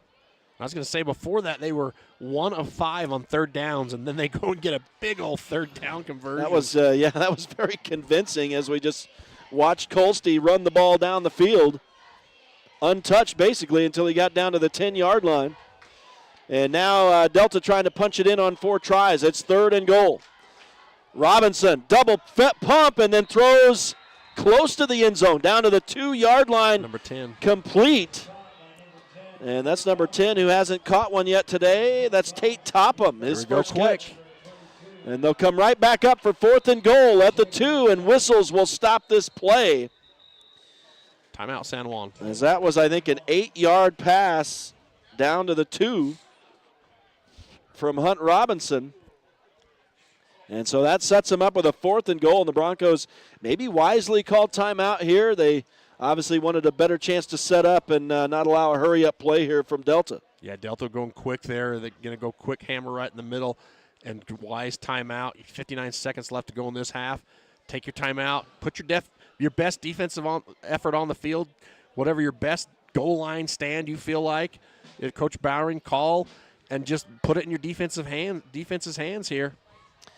This is a huge moment, Art, because obviously if you're Delta down 4 right now, to score right here would be a major distance as far as keeping you in this game heading into the second half. Well, and you get the ball in the second half, so you score here, and then you come out with the opportunity to score, which really cuts into San Juan's lead. So, yeah, this is a make or break for your second half right here, an opportunity to get 2 scores back. Now, we do know a lot can happen between now and then. San Juan doesn't need much time to score themselves. As Delta quarterback will roll it out and has a man wide open in the end zone and connects with that man. And it is a touchdown for Delta. from Hunt Robinson to Connor Pruitt. I've got that as his first catch today, a 2-yard TD reception. And for Hunt Robinson, his first touchdown pass of this game. And somehow they got that man absolutely wide open for Delta. Well, they run that same inverted wing, inverted wishbone, and then they just roll everybody out as the quarterback rolls, and you just have too many guys to cover. And now they'll hand off to Rollinson, and he'll rumble into the end zone for a 2-point conversion. So you talk about the 2-point miscues today, or the extra point miscues from both of these teams today. And that right there pulls Delta back to within 20. So they are inside of 3 touchdowns away from San Juan now with the score 34-14. But again, 53 seconds left on this clock. If you're San Juan, you're trying to put some points up on the board before the halftime. Yeah, that inverted wishbone, when you run that, and then you run your guys out, you roll your quarterback on that touchdown drive, what that does is it makes your defensive backs and your outside backers accountable for a man. And if you lose one guy, which we saw there, no one accounted for him because you're trying to count numbers. Trying to say, do I have the 1? Do I have the 2, the 3? And who is that? Where are they at in the formation? Is someone going to post? Is someone doing a corner? Someone dragging? And it just confuses your defensive backs when you're in that run-set formation, which you see is successful there for Delta in that short yardage. And now the Rabbits have outscored their total score from 3 weeks ago when they came to Blanding. That final 63-10, but here Delta has scored 14 on the Broncos. So obviously some adjustments and getting some players back have helped this Delta team, and the Broncos have themselves a little battle here, but still up by 3 TDs, shy of 1 extra point. And now the Broncos got to hang on to that football as several Delta players bring down the kick returner. Here's Javen Montella, gets the ball out across the 25 to the 27-yard line. 44 seconds. Yeah, 44 seconds, and we know this team is going to go hard as they can, try to get some points here. We've seen San Juan score in 7 seconds. That's in a right. situation like this. So. That's right. And so all it takes is getting a man open for Jayton Knight to find downfield. We'll see. The Broncos spread it out, trips to the right on the short side of the field, though. Jagger Neves in the backfield with Knight, and that's who he's going to throw to. Gets some blocking on the sideline here, but flags do come in. And maybe that should have been a flag as well, as Jagger is tackled out of bounds over here. The flag is right at the 32-yard line for San Juan. Holding. So this will probably erase this play, which would have been a good one out to the across the 40-yard line, but that is going to be a hold on San Juan. So that'll push them back inside their own 20 now. And a first and 20. Spotted at the, I'm sorry, I guess it doesn't go inside the 20. Oh, I guess a spot foul. So it's going to go to the 22. First down in, I don't know, about 17 maybe here. Knight will drop back, has a lot of time. Now he does have a little pursuit. Throws to the sideline, and it's going to be incomplete, out of bounds. The only thing they can rule there is that was not catchable because there was a player all over the top. He reached for his flag, and then all of a sudden he's like, nope, it's incomplete. And the intended receiver that time was Corbin Middleton. We don't normally call his name at this stage of the game, but well, he had a blanket he was wearing, and it was wearing white and gray right there. As Jayton Knight will find Javen Montella on the sideline at the 32 this time. That'll erase that penalty yardage. 19 seconds. Yeah, it will be a third down and still about 5 to go on that 12-yard catch right there. Clock does stop as he's able to get out of bounds. So Montella, who made that circus catch a little while ago, now Jayton Knight fumbles, and Delta, I think, is going to recover. They will, as they force the fumble with 12 seconds to go. And Knight had no idea he had a Delta man coming from behind him, and that ball is Delta's at the San Juan 29. And so now if you're the Bronco defense, you got to come up with a huge stop right here late in this half. Wow, 12 seconds to go, and Delta scores one. They're getting the ball after half. If they put it in the end zone here, they're back in this game right now. So defensively, you've got to have a big stand with 12 seconds. A lot of turnovers in this game. I believe that's 3 now. 2 for San Juan, but of course the Broncos created one themselves. Yeah, that's right. An interception was called back on a San Juan penalty, so that's what I had in my mind. But they'll go to Jet Rollinson, and Rollinson fumbles the ball. Robert Rollinson fumbles, but Delta is going to recover as we get drama late in this half here at Zions Bank Stadium, down to 2 seconds to go. I think they'll add some more time. Timeout has been called. So Delta, 4 seconds going to be put back on so it's going to be 4 seconds on the clock. But Delta gets seven yards on that run. It'll be a 2nd down and 3, but how many seconds did you say? 4? 4 seconds. And so likely they're going to take a shot to the end zone here. Here's the thing, Red. I don't know why you don't take a shot on that play. You come out in your wishbone formation and you run the ball with short time on the clock. That interesting. You throw for the end zone on 1st down right there. That is textbook. They're going to put 6 seconds now on the clock. So now we've gone from 2 to 4 to 6. Let's go back to 8, guys. Well, no, they got 4 up there. So and you watch. They're going to go 6 now. So it's either 6 seconds on the clock. It's a 2nd down for Delta inside the San Juan 25. But that's, offensive coordinator right there. That's football 101. You get this close, short time, you're going to take a corner shot to the end zone. You put it out so far you put it in the corner so your receiver zone has a chance to go after you don't get a pick, but it gives you that shot in the end zone, and then you got another chance to take another shot. And if it's incomplete, you don't have to call a timeout. You don't have to do anything like that. So, and now they go into their spread formation. Robinson working from the shotgun, has Rollinson to his left in the backfield, throws complete, and they're trying to get out of bounds, and they do as San Juan's J.D. Palmer shoves that receiver out of bounds, but still 2 seconds on the clock. It's going to be a 1st down on that pitch and catch, that time for Hunt Robinson. And San Juan's kind of playing a little soft here, cover 4, dropping people back. So you got to get some pressure, and you got to account for they're going to kick field goal. Wow, they will. They're going to line up with 2 seconds to go to try to kick this football. You got to definitely watch out for a fake if you're San Juan, but they will put the hold down. The kicker slices it wide right, and I'm really kind of surprised they did that. He missed an extra point early in the game, and that kind of wastes the effort for Delta right there. And Art, I know you were a proponent of them throwing in the end zone probably on both of those plays right there. It is interesting. Delta squanders an opportunity after forcing the fumble inside the San Juan 30, and the Broncos hang on to the 34-14 lead headed into halftime. Yeah, I don't know why you don't go for an end zone throw there on 1st down. And then I don't know why you I know why you throw it short there, but obviously they had faith in their field goal kicker. He's missed a PAT, and then he misses that field goal, but you give it a shot. But I'm a proponent, 1st down, corner of the end zone, flag her out, try to give your receiver a chance, especially when they've had some success in the passing game in this first half, Rhett. Well, the Broncos, we've gotten used to them being up by running clock distance here at halftime, but not today here in the 2A state semifinals. Delta's hanging with them. They're 3 touchdowns down, but it's 34-14, so there will be more work to do in the second half for the 3-time defending champion San Juan Broncos.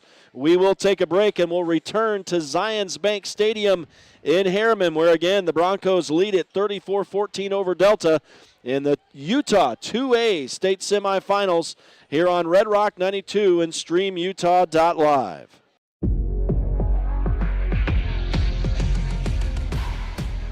Here at Lyle Northern Electric, we take pride in our highly qualified team, dedicated to serving our community. Whether you need commercial, residential, or solar electrical services, our certified experts are ready to meet your needs. We are proud to support our community, especially our youth and high school athletics. Lyle Northern Electric, serving our community since 1957. At Energy Fuels, creating opportunities and participating in the local community is important to us. Thanks to our dedicated employees, we're safely producing critical materials that support cleaner energy sources and a better planet for future generations. Knowing that the youth of today will make great contributions tomorrow, we're proud to sponsor San Juan High School athletics.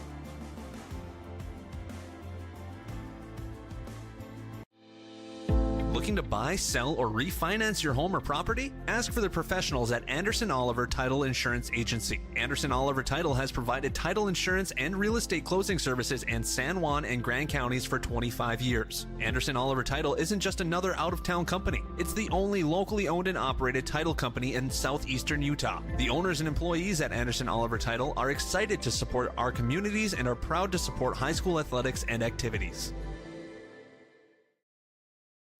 Monson's Quality Meat Processing and Blanding provides processing for both wild and domestic animals.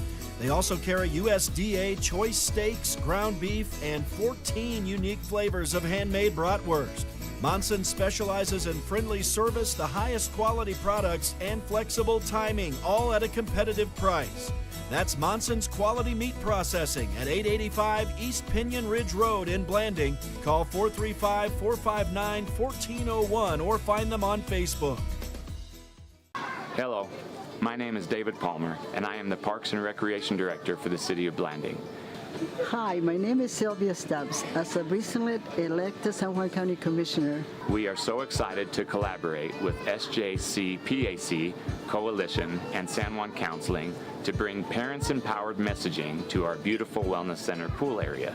Parents Empowered is a Utah campaign designed to help parents understand the power they have in reducing the risk of underage drinking.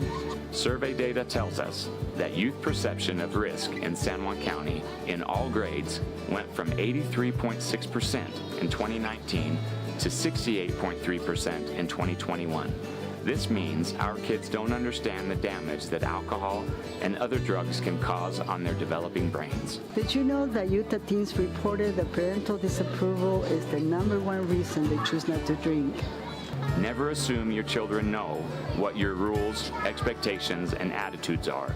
Write them down and discuss them with your kids so they understand the reasons behind them. Bonding is essential to preventing underage drinking. Children are less likely to drink when the parents are involved in their lives and when children and the parents feel close to one another. Together, we can help build a stronger San Juan County. Let's do this! Utah is our home, unique in its strengths and struggles. And sadly, suicide in Utah is one of our greatest challenges. So people across the state are coming together to answer the call, to change our culture around suicide and mental health, to give hope and provide genuine help. Together, we can get through, lift up, look ahead, and live on. Learn how. No matter what you've got planned for the weekend, a home makeover, a landscaping project, a backyard barbecue, your neighbors at Red's Ace Hardware in Blanding have what you need. You'll find great buys on paint, tools, and yard and garden supplies, not to mention grills, patio furniture, and pool care essentials. We carry top brands like Clark & Kensington, Craftsman, Scotts & Weber, and our helpful associates can answer all your questions. For national brands and local expertise, you can always count on Red's Ace Hardware. Ace is the place with the helpful hardware, folks. Back live to Zions Bank Stadium in Harriman, Utah. It is the 2A Utah State semifinals. San Juan Broncos taking on the Delta Rabbits here this afternoon, and there was a lot of drama in that first half, especially in the waning moments as the Broncos fumbled the football. Delta unable to take advantage as they had the ball inside the San Juan 30, but were unable to punch it in for a touchdown, and so the Broncos lead at 34-14 at the end of 2 quarters of play here this afternoon. And boy, the Broncos, we're used to seeing them up by enough points to start a running clock to begin the third quarter, but that's not happening today. And I don't know if Brad James is going to make it out. I think he has actually taken off. He might be on his way out here to see us right now, but here we are. We're receiving our stats courtesy of Brad James. So let me peruse through this here. He has so much stuff here. I'm going to have to try to make sense of what I'm looking at. I don't know if I'm going to be able to see what I'm looking at. We'll start maybe with see if we can get the team stats here pulled up. Here we go. It looks like the Broncos have 14 first downs in that first half, 137 yards rushing, 227 yards passing for 364 total yards. For Delta, it's 139 yards rushing, 136 yards passing. So in the running game, the two teams pretty even in that first half. And again, the Broncos with 364 yards total offense, 275 for Delta. I want to try to take a look at some of these. Looks like we have defensive stats I'm looking at here. I don't know. I may have to take a look. I know these stats are so comprehensive, it's hard for me to figure out. Here we go. Here's what we got. We've got yardage in the first half, and we'll go with the rushing game for San Juan. Actually, let's start with the QB here. Jayton Knight, 14 of 11 in that first half for 227 yards, 2 TDs, and his longest pass in that half was 55 yards, and I was way off on Hunt Robinson. That pass was 72 yards that took him down inside or near the, it was inside the San Juan 10. But Robinson is 7 of 11 on the night for 136 yards, more than half of them on that one pass, obviously. And he does have the 1 TD pass. No interceptions, although he was intercepted in that first half, but that play was erased on a San Juan defensive penalty. In the running game, Jagger Neves has 62 yards on 6 carries in the first half and a TD.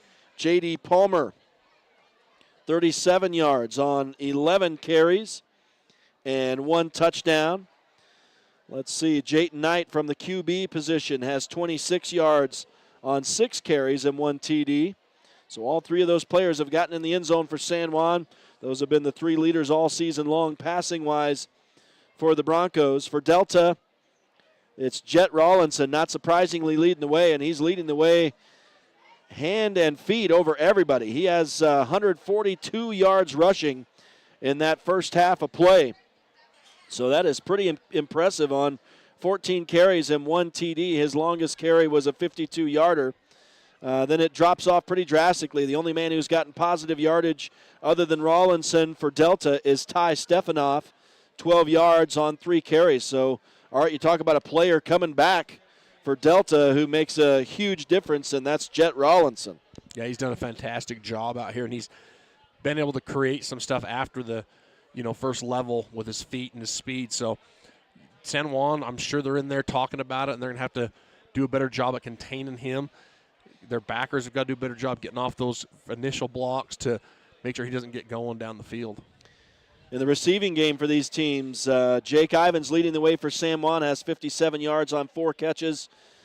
Javen Montella, 93 yards. Actually, he's leading, 93 yards on 3 receptions. Of course, that highlight reel catch in the end zone for a touchdown is really the one that stands out. Pretty impressive catch for him. Brant Bethea has 31 yards on a couple catches.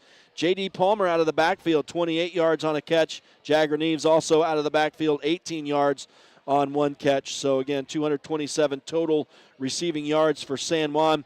And this is really maybe the difference in the game is the passing games for both of these teams, because only 136 yards for Delta. Caden Colsty leading the way with 70 yards on a couple catches. Jayton Bruff, 45 yards on 2 catches. Ty Stefanoff has 10 yards on 1 catch. Tate Topham, 9 yards on 1 catch. And the lone touchdown through the air, Connor Pruitt, a 2-yard catch for him. And so that kind of rounds out the offensive stats for these 2 teams. Everything else kind of fries my brain when I start looking at it. We do have some tackles in that first half. It's nice to kind of see this. And guess who, if you just had to take a guess who's leading for San Juan, who's leading in the tackling department for the Broncos? I'm going to say, I'm drawing a blank. No, McNaughton? No, it's George. It's Branton Bethea. It's Branton, okay. 6 tackles for him. Jagger Neves has 5.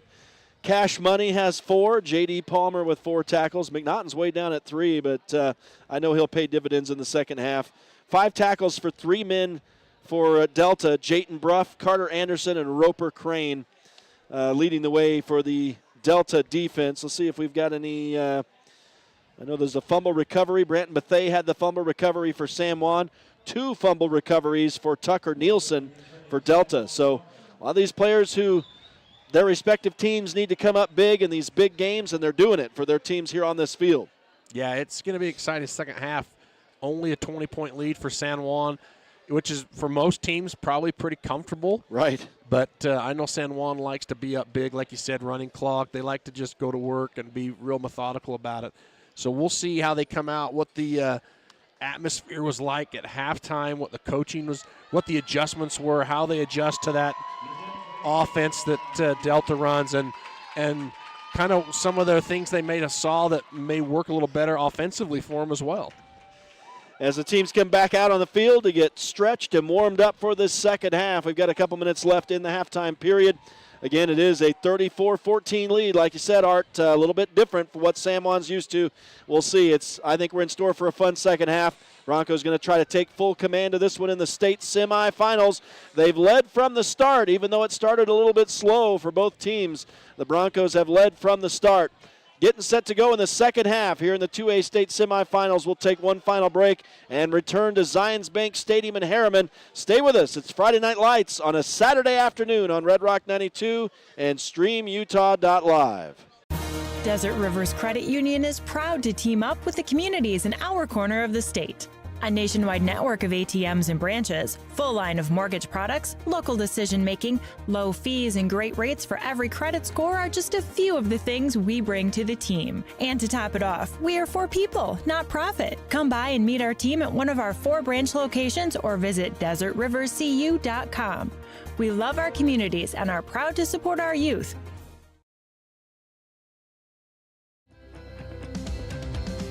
Here at Utah Naval Health System, our mission statement is we exist to improve your quality of life through comprehensive, self-empowered, culturally sensitive, and amazing customer service. Tailor-Made Wooden Heritage is the four-corner source for high-quality custom residential and commercial cabinetry for over 50 years. They specialize in designing beautiful, long-lasting cabinetry and countertops tailored to your specific need, and they offer competitive pricing. Tailor-Made Wooden Heritage is family-owned and operated. Call them today for a free quote, 435-678-2523. Tailor-Made Wooden Heritage is a proud sponsor of San Juan High School sports. San Juan County Adult Education empowers students to gain the technical, business, or college skills necessary to enter the workforce. At San Juan County Adult Education, adult learners are given the opportunity to reach their personal, educational, and career goals. Students can earn a high school diploma, obtain a GED, increase their wage earning potential, and decrease barriers to self-reliance. To learn more, visit any USU Learning Center in San Juan County or email Gina Grover at jgrover@sjsd.org. Good afternoon. Welcome back to Friday Night Lights on Red Rock 92 and StreamUtah.Live. The 2A state semifinals at Zions Bank Stadium in Harriman, Utah. It's Rhett Sifford and Art Adair back on the mic with me this week. It's nice to be back together again, Art. I mentioned it there just before we went to that final break, but I think we're in store for a fun second half. Delta has definitely shown up, made this a fun game so far. They are down by 20. They're about to get the ball back, though, and what happens on this series is key to the way the rest of this game goes. Yeah, a lot's going to – if Delta can go down this series and score, it makes it a lot more interesting. If San Juan can hold them and go put a score on, I think it gives you that cushion you kind of like in the second half. 20 points is not a lot in a football game. So it's going to be interesting to see how the adjustments that San Juan comes out with to get the ball back in 3 and out. So it's Trip Palmer set to kick the ball away, and we are underway in the second half. A traditional kick this time. If you're just joining us, the Broncos got an onside kick in that first half, then ended up fumbling the football ultimately. And we're gonna have sure we got San Juan saying they've got this football again. No, he's going to say the ref's going to say runner was down. We've seen that numerous times this year where a Bronco player will stand up, say we got the ball, and the ref says no, you don't. Yeah, Jake thought that they had that, and we got a Delta kid down on the field, and he's a little bit of pain as he's kicking his feet against the turf. So we may have a quick timeout here on the field. Looks like it's number 6 maybe. If this official would get out of the way. It's kind of like when you're taking pictures. Officials always stand in your way. Yeah. I get the impression you typically think refs are in the way most of the time. No. Yeah, that ball didn't come down. I think that must have been the man who returned the kick, who ended up on the bottom of that pile right there. And he's not. He's in some pain, I can tell. And he hasn't. He's laying on his belly with his face down. And he has not raised. Still kicking those toes too, which is a good sign. Yeah. But he's definitely. His coach down there talking in his ear hole. He's definitely in some pain as they're kind of feeling around his neck. You hope he's okay. You hate to see injuries at any event, any level. But man. He just, as a coach, as a dad, as a commentator or whatever, you want these kids to all walk off this field at the end of the day, win or lose, in good health. Absolutely. Well, we do have what looks like is going to be a possibly lengthy timeout here, so we'll step aside real quick. It's just 7 seconds into this second half. Broncos are up 34-14 on the Delta Rabbits here in the 2A state semifinals in Harriman. Stay with us. It's Friday Night Lights on Red Rock 92 and StreamUtah.Live. Compared to the vocational schools of the past, today's career and technical education courses span nearly every industry, including health science, business, digital arts, and computer science. CTE students learn valuable, real-world technical skills with a solid academic foundation while exploring career options or pursuing their passions. Did you know San Juan School District offers 19 CTE pathways for secondary students? To learn more, talk to a school counselor or CTE teacher today. And we welcome you back live to Zions Bank Stadium in Harriman as we're set to go again. That man got up. I don't know, it's number 8 who was the injured player. And that is McCray Wade, and he was able to get up and help himself off the field. So that was an excellent sign, and we're set to get back underway here in this second half as Robinson hands off, and a quick 7 yards off right guard for the running back, number 20, Ty Stefanoff. He's that up back in that formation and that inverted wishbone, and they just go quick right up to him. And if you're that nose guard, you got to be crashing down. You got to be watching what side he's going to and crashing that gap. And let's see, it's going to be a 2nd down and 3 play on the ground again, and this time Rollinson.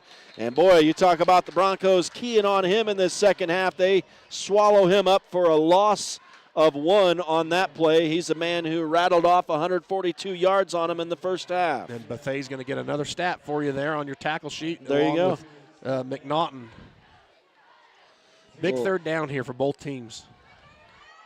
3rd and I'm going to say a short 3 for Delta at their own 32. Robinson on the option. Pitches late. He was about to get stuck, and it's going to work out. I think Rollinson gets just enough. He goes a yard across the line to gain, and that's a 3-yard pickup for Rollinson on a nice play for Delta as they move the chains. Yeah, nice little option play there. The quarterback makes the right read to pitch the ball. No defender out there within a few yards. He's able to pick up what he needs. Good read there by the Delta quarterback. So a 1st and 10 for the Delta Rabbits at their own 35 after that little option pitch from Robinson to Rollinson, who have been the 2 main players here for Delta in this game against San Juan. And Robinson has some time, throws complete to the far side. That's a pickup of 8 to number 20, Ty Stefanoff, out of the backfield. Delta feeling it a little bit here coming out this second half, and you see the San Juan sidelines over here trying to get the defense pumped up. The situation San Juan's usually not in right here. It's 144 yards passing now as Delta goes hurry up a little bit. They'll go right back to Rollinson and nothing. Maybe a loss of 1 on that play. Good stop by the San Juan D. Yeah, fake that left side dive and then went back to that right side. And for San Juan, their defensive side held. They were there to make the stop. Another big 3rd down. I think any 3rd down here on out is going to be big for either team for momentum. 2 to gain for Delta, and they're not going to get it this time. Rollinson punches it ahead for 1, but they still need 1. So it will be a 4th down and 1 for Delta, shy of midfield on their own side of midfield at the 44. If you're Delta, you hard count it here. I don't know if you go for it necessarily. You give San Juan the benefit of a short field. And I don't know if you want to call a timeout here. So if you have a quarterback pooch kick, but I think you definitely go out and hard count it, see if you can get San Juan in the neutral zone to flinch and pick up an easy 5. We'll see what they do on 4th and 1. They will actually just snap it, go straight ahead, and Rollinson will break free for a big gain up the middle. That is a run of 11 yards, 12 yards across midfield into San Juan territory at the 44. That's about as good as Delta could have hoped for right there other than going for a touchdown. Yeah, wow, you crashed so hard that guy just has nowhere to go but up the gut, and no one's there to touch him. So it's a 1st and 10. That's a big 4th down conversion. They've got a 3rd and a 4th down conversion now on this drive, and now a short gain maybe no gain up the middle for the Rabbits. So that fourth down, it tells you right there, Rhett, that the Delta staff understands if they don't score on this drive, that's a big, big hole they're going to put themselves in because they expect San Juan to go score on their first possession. So you've got to keep the momentum. You got to keep the drive going if you're the Delta Rabbits. And it is a 2nd down and 10 inside the San Juan 45. Robinson throws behind his receiver in the middle of the field, incomplete. That'll bring up 3rd down and 10, intended for Jayton Bruff that time. Yeah, that'll go down as a QB hurry for Jayton Knight there. He's in there real quick from his in position, his defensive tackle, and he's in there quick. He's able to get the quarterback off his momentum. He has to throw it quicker on a quick slant route to the receiver. The receiver just not there because he threw it a step too quick. So QB hurry, QB pressure goes to Jayton there. Empty set here. And Robinson takes the snap in the shotgun all by himself, like you said, Art, and tries to run it. That looked like a designed quarterback run unless there was just nobody open downfield. But a couple yards for Robinson, the quarterback, but still going to be a 4th down very quickly for Delta, 4th and 7. Oh, I think it was probably designed. They went empty, spread everybody out, trying to get in the middle of the field opened up, trying to get the box loosened up a little softer. And now we're going to have a blood, or McNaughton's going to have to come out due to an equipment, it looks like, issue. So he'll come out, Jayton will go in. But, yeah, that's exactly what they were trying to do there, is just open that, get that box a little softer, few more defenders in there, and just see if the quarterback can pick up what he can with his legs, and now it puts you in a 4th and 8 situation. And if you're San Juan, man, you've got to cover those hooks and curls, because that's what's been killing you all night if you're San Juan. This is another obviously huge 4th down. Delta has already converted 1 plus a 3rd down. Little reverse pitch, and they've got a wide open running lane over on the far side of the field. J.D. Palmer catches Connor Pruitt from behind. Otherwise, Pruitt may have gone all the way in. Another huge play for Delta. Little trickeration on 4th down that time with the reverse. Yeah, great time to dial that up. If you're coach from Delta, you get that quick reverse coming around on that pitch. No one stays home over there for San Juan, and you've got a free open lane. From the 43 down to the 20, a 23-yard run for Cash Palmer. Sorry, not Cash Palmer, Connor Pruitt. I'm going to call that a shuttle pass. And now they go ahead for another 4 yards just like that from Rollinson. Stetson Black able to get the tackle, and now Coach Bowering going with his big set as he puts Cash Palmer and Brad Scow, who usually they just alternate at nose tackle. Now he has them both in there as he's got that short yardage red zone defense.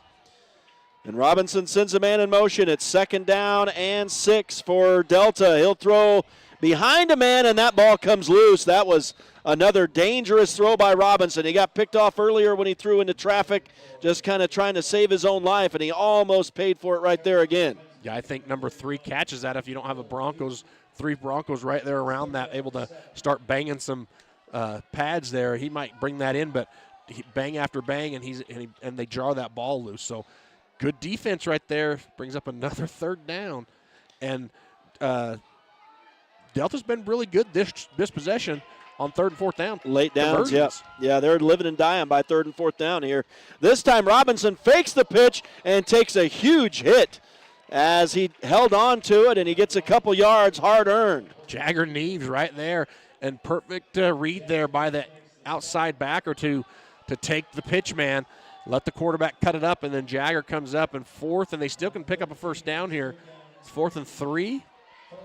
It is 4th and 3, and obvious 4-down territory now. They need to get inside the San Juan 10 to move the chains. Broncos are looking for a huge defensive stop here early in the second half. We're almost midway through the 3rd quarter, but watch that hard count.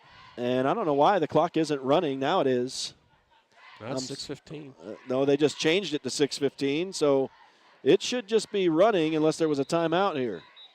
And now the refs are going to blow it down, try to figure this out. We would have to obviously maybe review video or see if the play clock ran down. Should we have had a flag here on a delay of game? I don't know. Not sure either. I don't know if they know. It may not have been reset. They're just going to give 25 now, so here we go. So now the clock starts. Here we go. 25 seconds is what you get in high school. Free timeout for both teams. Yeah, there you go. Specifically Delta, who's looking for a big fourth down play here. Robinson, two-step drop, goes over the middle. It was nearly intercepted as Javen Montella stepped in the way of that pass and knocked it away. That's all right. It was fourth down, but hey, you would like to have that stat for old Javen. And anytime you can get an interception, it's like, get that ball. But at the end of the day, it's knock it down, intercepted. It's still incomplete. Fourth down, turnover on downs. That's a huge defensive stop for San Juan after Delta had driven the ball all the way down to just outside their 10-yard line, and the Broncos get a big stop right there to maintain the 34-14 lead, and now San Juan has it deep in their own territory. Jayton Knight, for the first time in this half, will tuck it up, run it himself out across the 20-yard line for a pickup of 8. Jayton right there needs to be a little more patient with Cash as he's pulling around this side, number 56. If he just be a little more patient, lets Cash pick up that block, he may be able to get a few more yards out of that. So that was his first run since he fumbled the football late in the first half. And now, who do we have here? That's Jayton Knight again. Sorry. Jayton punches it ahead for a San Juan first down out across the 30. I don't know if he's calling his own number or not, but he sure is eager to start moving that ball down the field and get some space between him and that end zone to his back. That was an 11-yard run, so he easily picks up the first down. The quarterback on back-to-back carries. Little run pass option. He hands off late to J.D. Palmer. Didn't give him a whole lot to work with, but Palmer making something out of nothing as he keeps battling and finally gets wrestled down to the ground, but not before he works it out across the 40-yard line to the 43, an 11-yard run, a strong run from Palmer there. Yeah, you talk about making something out of nothing. He came lateral about 30 yards and then cut it upfield and made two good cuts on some defenders. Another first down for San Juan, and now Jagger Neves gets the handoff, and he will get 10-plus yards. It's going to be a pickup of 15 as he rumbles across midfield to the Delta 42. Just keep going here quick. You got the defense on their heels. Just keep pounding that rock. Don't get fancy here. Just keep doing what you're doing. Back-to-back first downs now for San Juan as Jagger Neves tries to find the hole here. Came through a little gingerly looking for some area to run and only a 2-yard gain. Yeah, that hole was there, but it closed down quick, and Jagger's pointing at his ankle. He's to the coach over here, and I think that's where you saw that because that hole was there. He just had to hit it quicker, and I don't know if he has the ability right now. He may be belabored here. Second down and 8, and a beautiful pass, but a drop ball as Jake Ivins couldn't hang on to it. He looked at the ball as if to say, I don't understand why you're not in my hands. Yeah, he has dropped a couple that's uncharacteristic for him because he's usually sure-handed across the middle, up the outside, the post route. That guy is Mr. Do-Everything, and he has dropped 2 today that are big ones.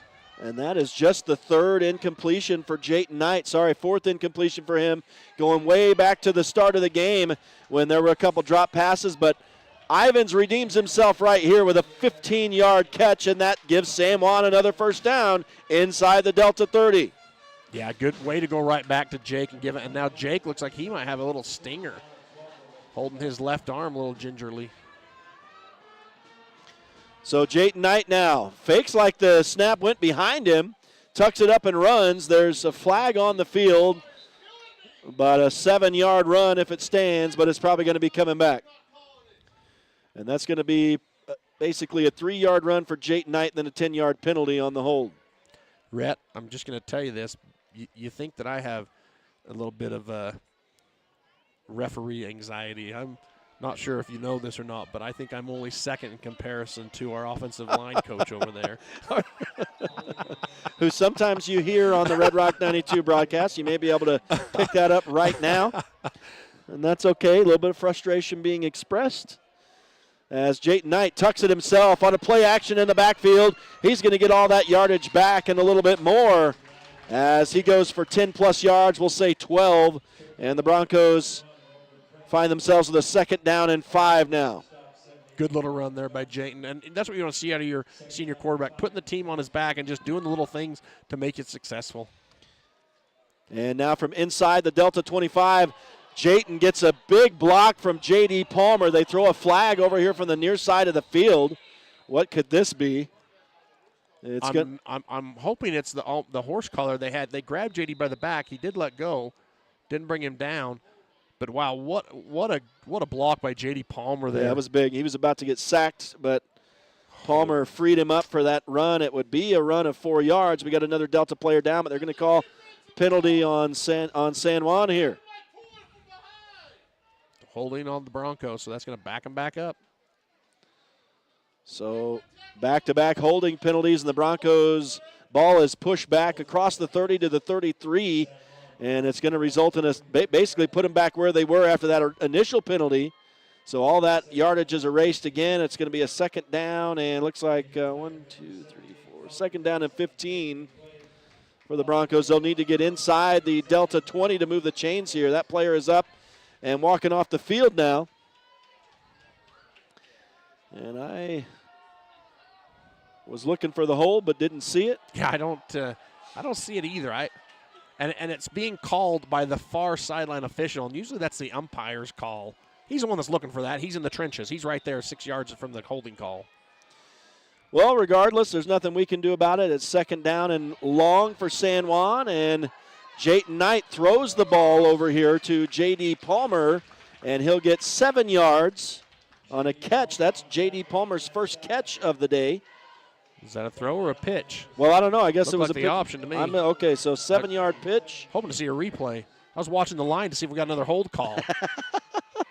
All right, a 7-yard pitch. That makes it easier on me, and the Broncos go hurry up, and that should be enough for first down. 16. And that was a pass, I assume? Pass. That time it was a pass to Owen Adams, and he gets exactly what the Broncos needed, 8 yards right there. That's Owen Adams' first catch of the day. Believe that or not. And that moves the chains inside the Delta 20 for a first down. So all the calls are erased with that one. The Broncos back in business with a new set of downs. Jayton Knight hands off to Jagger Neves, who rumbles right ahead down to the 13-yard line. And this is physical down in those trenches, Rhett. Physical in those trenches, tackle after tackle. It's a physical game. You can definitely tell both teams are going at it. Second down and 5 after that run for Jagger Neves. And now ahead again goes Neves down to the 5. It'll be first and goal for San Juan on a pickup of 8. And I've said physical, and you see that run at the end of it. I'm looking through my binoculars, see a mouth guard come flying out and go 5 yards. That's how hard the hits are. That's impressive. Let's see. Jagger Neves Drop down. The ball. The ball is down. Fumble. And San Juan has turned it over again as Delta recovers. My goodness, that is 3 turnovers on the San Juan Broncos just as they were inside the 5-yard line. Very uncharacteristic, and that'll turn it back over. Back-to-back fumbles on the Broncos here. Wowzers. So that is a 4-yard run, but a fumble for Jagger Neves that time. This is where if you're Coach Barron, you try to get your safety here. You send the house. I drop one cover one back here deep and send the house on this. Try to get your safety.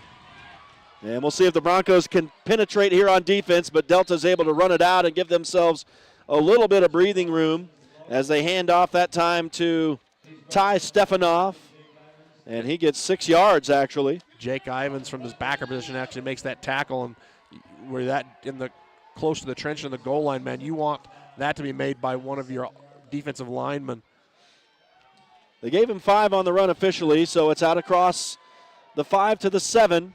Second down and 5 for Delta, and they keep it on the ground, and Rawlinson, who's been a big handful for San Juan today, rumbles across the line to gain for a Delta first down. Pickup of 6.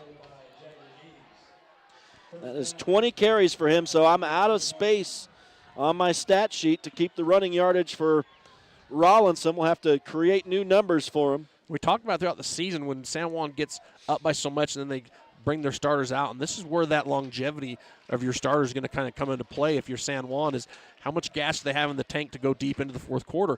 They've played the first game against Grantsville and then Hurricane all 4 quarters, but really they don't have that much. Right. That's a big point. Oh, and it's intercepted.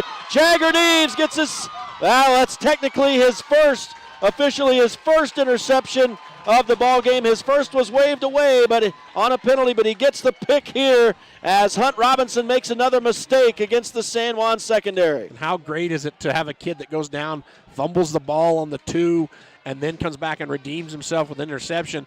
Ball on the 7-yard line now, and I guarantee you he's over there telling the coach, I won't fumble this one this time. That's right. But he's not in. So they got J.D. Palmer in to stand next to Jake Knight. 3 men wide to the right, 1 to the left. And Knight will hand off to J.D. Palmer. Straight ahead, he runs over a man into the end zone, and that man is still laying on the turf. It's a San Juan touchdown, and the Broncos are up 40-14. First touchdown of the second half comes with 39 seconds to go in the third quarter. That he's not down because he's hurt. He's down out of, oh, heck, that's a little embarrassing because he just truck sticked me. He got That's trucked. that Madden truck stick. Yeah. I think that was around, well, we're going to have to see where that, I missed it again. Let's see if we see another replay on the video stream as Trip Palmer's out for the PAT here. And it's low. The net's going to actually catch that one, but it's good. Hey, we had a good snap, we had a good hold, and a good kick. Looks like it was an 8-yard touchdown run for J.D. Palmer. Oop. We got to go up here. Let's see. Yeah, 8-yard touchdown run. We'll mark that off. That's 64 yards rushing for J.D. Palmer today. And he gets a touchdown, his second of the ball game and his 12th of the season. So J.D. Palmer puts San Juan up by 4 touchdowns again, and now the Broncos have a little bit of breathing room as we're into the final seconds of the third quarter in a 41-14 lead. Yeah, great run there by J.D. J.D. does a lot of the 20 to 20-yard running, and then Jagger comes in and kind of cleans up a little bit sometimes. I've noticed on a lot of these drives, and a good job there by J.D. making his opportunity in the red zone count by just bowling over people to get in the end zone. And a low kick, which is kind of a squib for Trip Palmer, but it's recovered by Delta, smartly just diving on that at their own 30. And good news, Jagger's coming back out on defense, and he's invigorated. He's pumped up. He's getting his team fired up. So he looks like he's healthy and just needed a little bit of a break. He's kind of battled an ankle injury a little bit. You can see both of them are taped up pretty heavy, and most time with running backs you want to do that. But good to see him back spry and ready to go. So Delta looking at a must-score drive, I think, here. Starts at their own 30-yard line, and the ball thrown complete over on the right side to Connor Pruitt. That'll go for around 8 yards, maybe 7.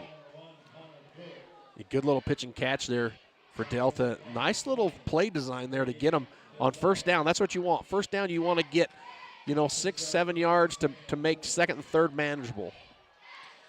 And it is second down. We'll say 4. Looks like about a 6-yard catch. But, boy, look at Rollinson as he breaks free again, and he has gotten into open space on the San Juan defense multiple times tonight. This time he runs it out across the 50 to around the 48-yard line. Yeah, Brody Bilbo with some wheels over to chase him out of bounds. But that play has worked for them almost every time they've run it this afternoon, Brett. And it's just because there's so much confusion in there with the ball going left and right and then up the middle that it's hard for those defenders. And give credit to Delta's offensive line. They have done a great job at sealing out some gaps. Absolutely. This time they fake to Rollinson, and they'll hand to Ty Stefanoff, and he doesn't get much, maybe a yard, and it just kind of illustrates the difference, the fall off between the two running backs. You got mainly one guy to go to. If you're Delta, San Juan's got to find a way to shut down Jet Rollinson, but that is the final play of the third quarter. We head into the final frame here this afternoon with the San Juan Broncos leading the Delta Rabbits 41-14 in the 2A state semifinals at Zions Bank Stadium in Harriman.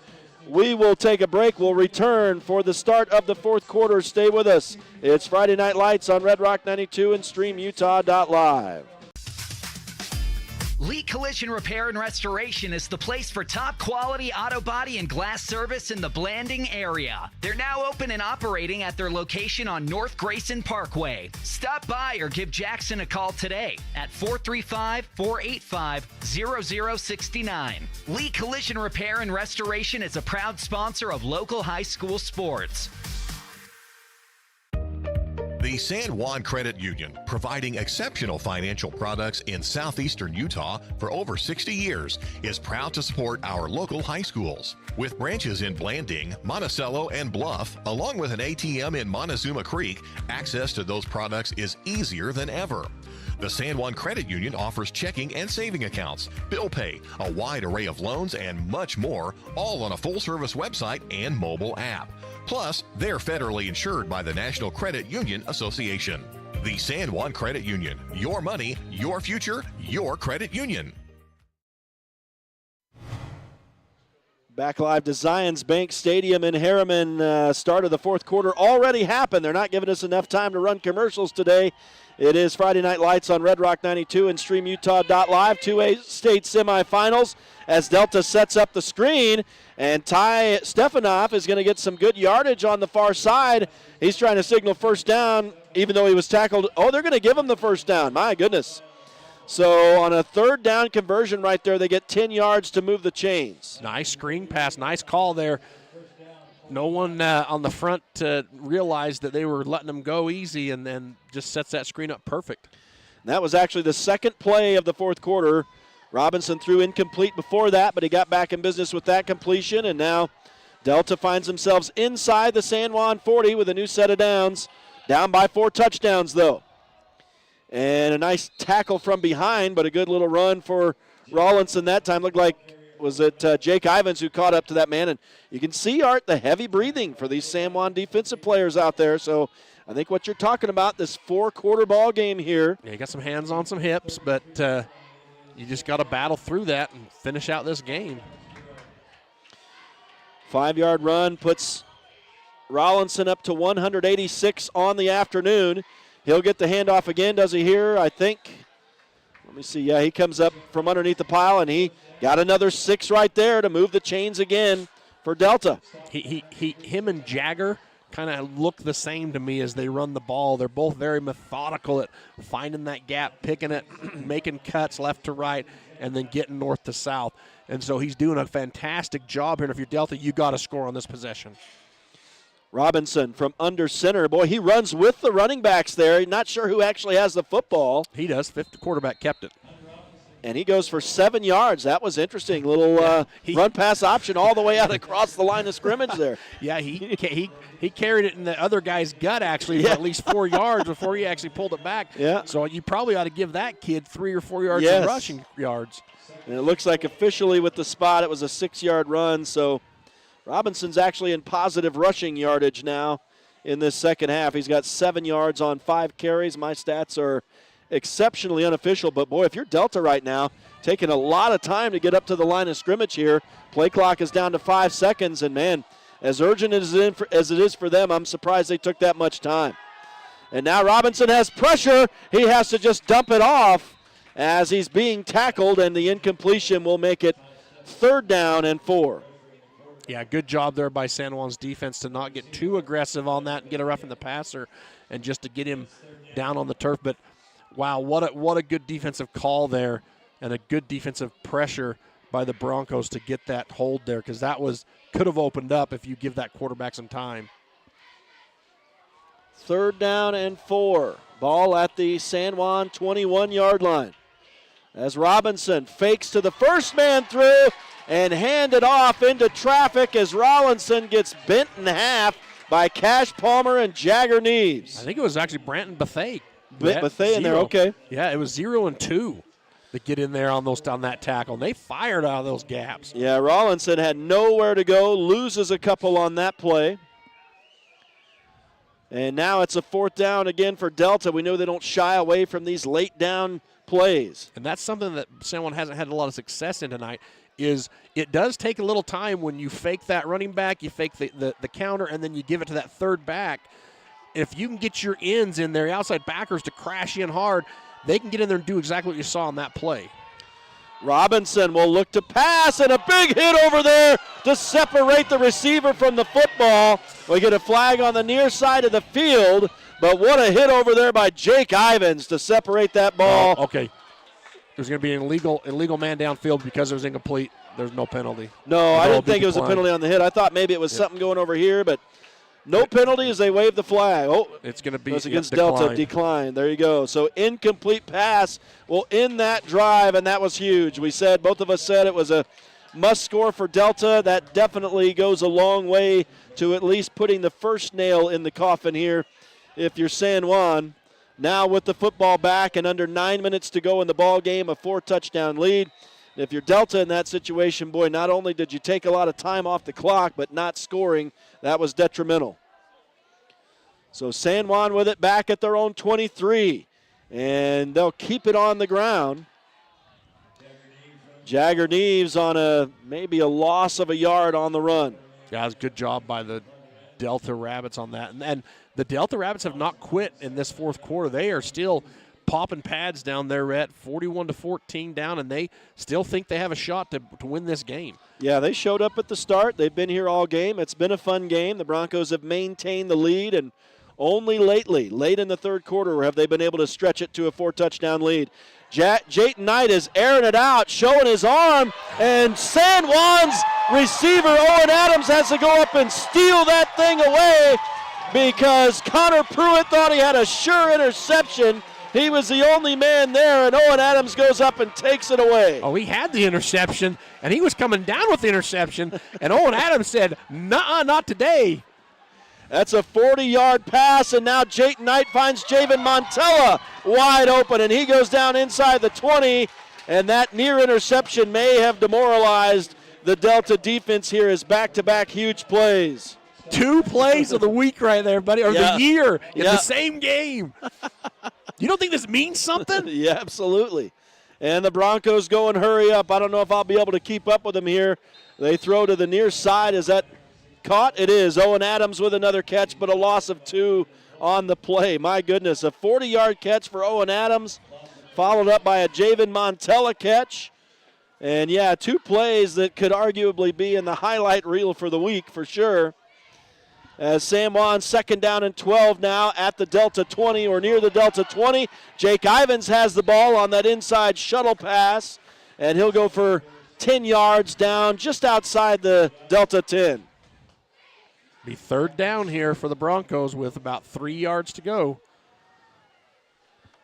3rd down and 3. They need to get inside the 10-yard line of the Rabbits to move the chains. Down to 7:10 to go in the ball game and a 41-14 lead for San Juan. They hand off to the big running back, J.D. Palmer. I don't think he got enough. Maybe a yard, so it'll be a 4th down and 2 for San Juan. Yeah, just broke down there. That Delta Rabbits defense able to crash in as San Juan comes out in their shotgun pro offense with both backs.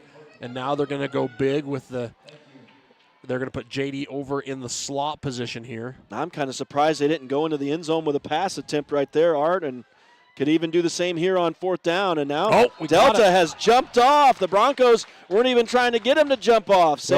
He hard counted him, Rhett. Yeah. And then it didn't work, and so Jayton looks to the Step back, sidelines. and that's when he jumped. And that's when the defender comes. Yeah, it's interesting. So that gives the Broncos a free 1st down and a 1st and goal. What a big mistake for Delta right there. That all but eliminates them. Obviously, a lot can happen here in 6:32, but that makes it easier for San Juan to score as now they hand to Jagger Neves, but the hole is not there. Neves will lose a yard. Yeah, and they come out in that formation where they put Neves and J.D. to the left of the quarterback, same line, and then they bring Jake Ivins to the right, and they'll line up in it again. So there's actually 4 guys back there. So it's almost like a quad option. And they'll counter. No, they faked it to Jagger that time and threw complete for a touchdown to Jake Ivins, but there is a flag. And I think the ump's thinking it's a holding, and I think the side judge is going to come in and say, I didn't see it. Hopefully he makes the call and they wave it off. We'll see who wins this argument here. If not, we're going to hear a lot of noise up here from the San Juan coaching because that was a staff, great block by Palmer out there. Just a great block. He was square inside the shoulders the whole way, driving him forward. And they're going to call the hold on J.D. Palmer. And so that will push San Juan back outside the 15, I believe. I know that sometimes I argue. I have disagreements with officials on calls, and sometimes they're right and sometimes I'm right. But that one right there, definitely not a holding call. I just don't see how you call that. If the kid is outside or if he's trying to turn or if he actually gets, trying to come the outside, but he had him squared up in the chest the whole time, driving him down the field. That's a great block. Textbook. Yeah, but for San Juan, unfortunately, it moves them all the way back out to the 20. Now Jayton Knight throws incomplete into the end zone. That was intended for Jake Ivins, so the Broncos try to get it right there.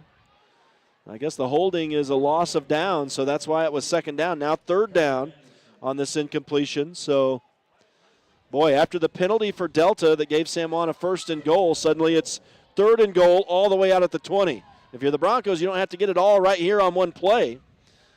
But Jayton Knight has a man wide open to throw to. It's Jagger Neves out of the backfield. He'll get to the outside, stops and starts and goes into the end zone. No, he doesn't. He goes out of bounds. I thought he went into the end zone. He went out at the 3 maybe. But see, the same leverage block out there San Juan had on that outside, and they didn't call a hold. So I'm confused at why it's not the same call every time. And that's my biggest thing is consistency.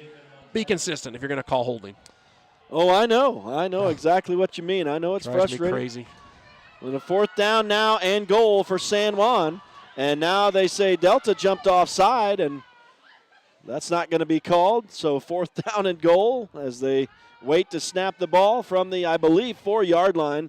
Tough to tell exactly where they are with the glare of the sun off the field. And now Jake Ivins cannot secure the catch. He was just inside the end zone, but unable to snag that, and so the drive stalls inside the 5, but had a little help from a holding call that we thought maybe wasn't. And Delta, for the 2nd time in the last couple possessions here, is going to take over inside their own 5. Last time they ultimately ended up turning the ball right back over, and San Juan scored the touchdown. Yeah, last 3 possessions, fumble, turnover on downs for San Juan, which is uncharacteristic of their varsity squad.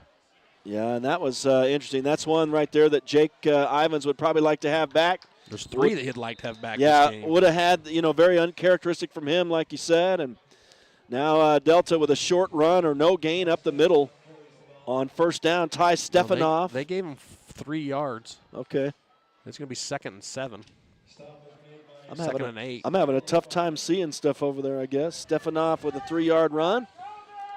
And San Juan right now looking to pin them deep and get the ball. Pass. They're going to throw to the left or right side and then throw incomplete up near the 30-yard line. Good job that time by the San Juan defense as Josiah LaPalmer stayed with his man and knocked that ball away as it arrived. Yeah, that could have been bad for San Juan on that play. Little halfback pass. They throw that out there. They're going to throw that bubble screen that we see San Juan run all the time. Yeah. And then it wasn't a clean catch, and I think that's the problem with it. It wasn't a clean catch, and he kind of bobbles the ball when he catches, so he's got to come up, and he broadcasts that I'm going to throw the ball, right, which helps Josiah adjust and come back to his man.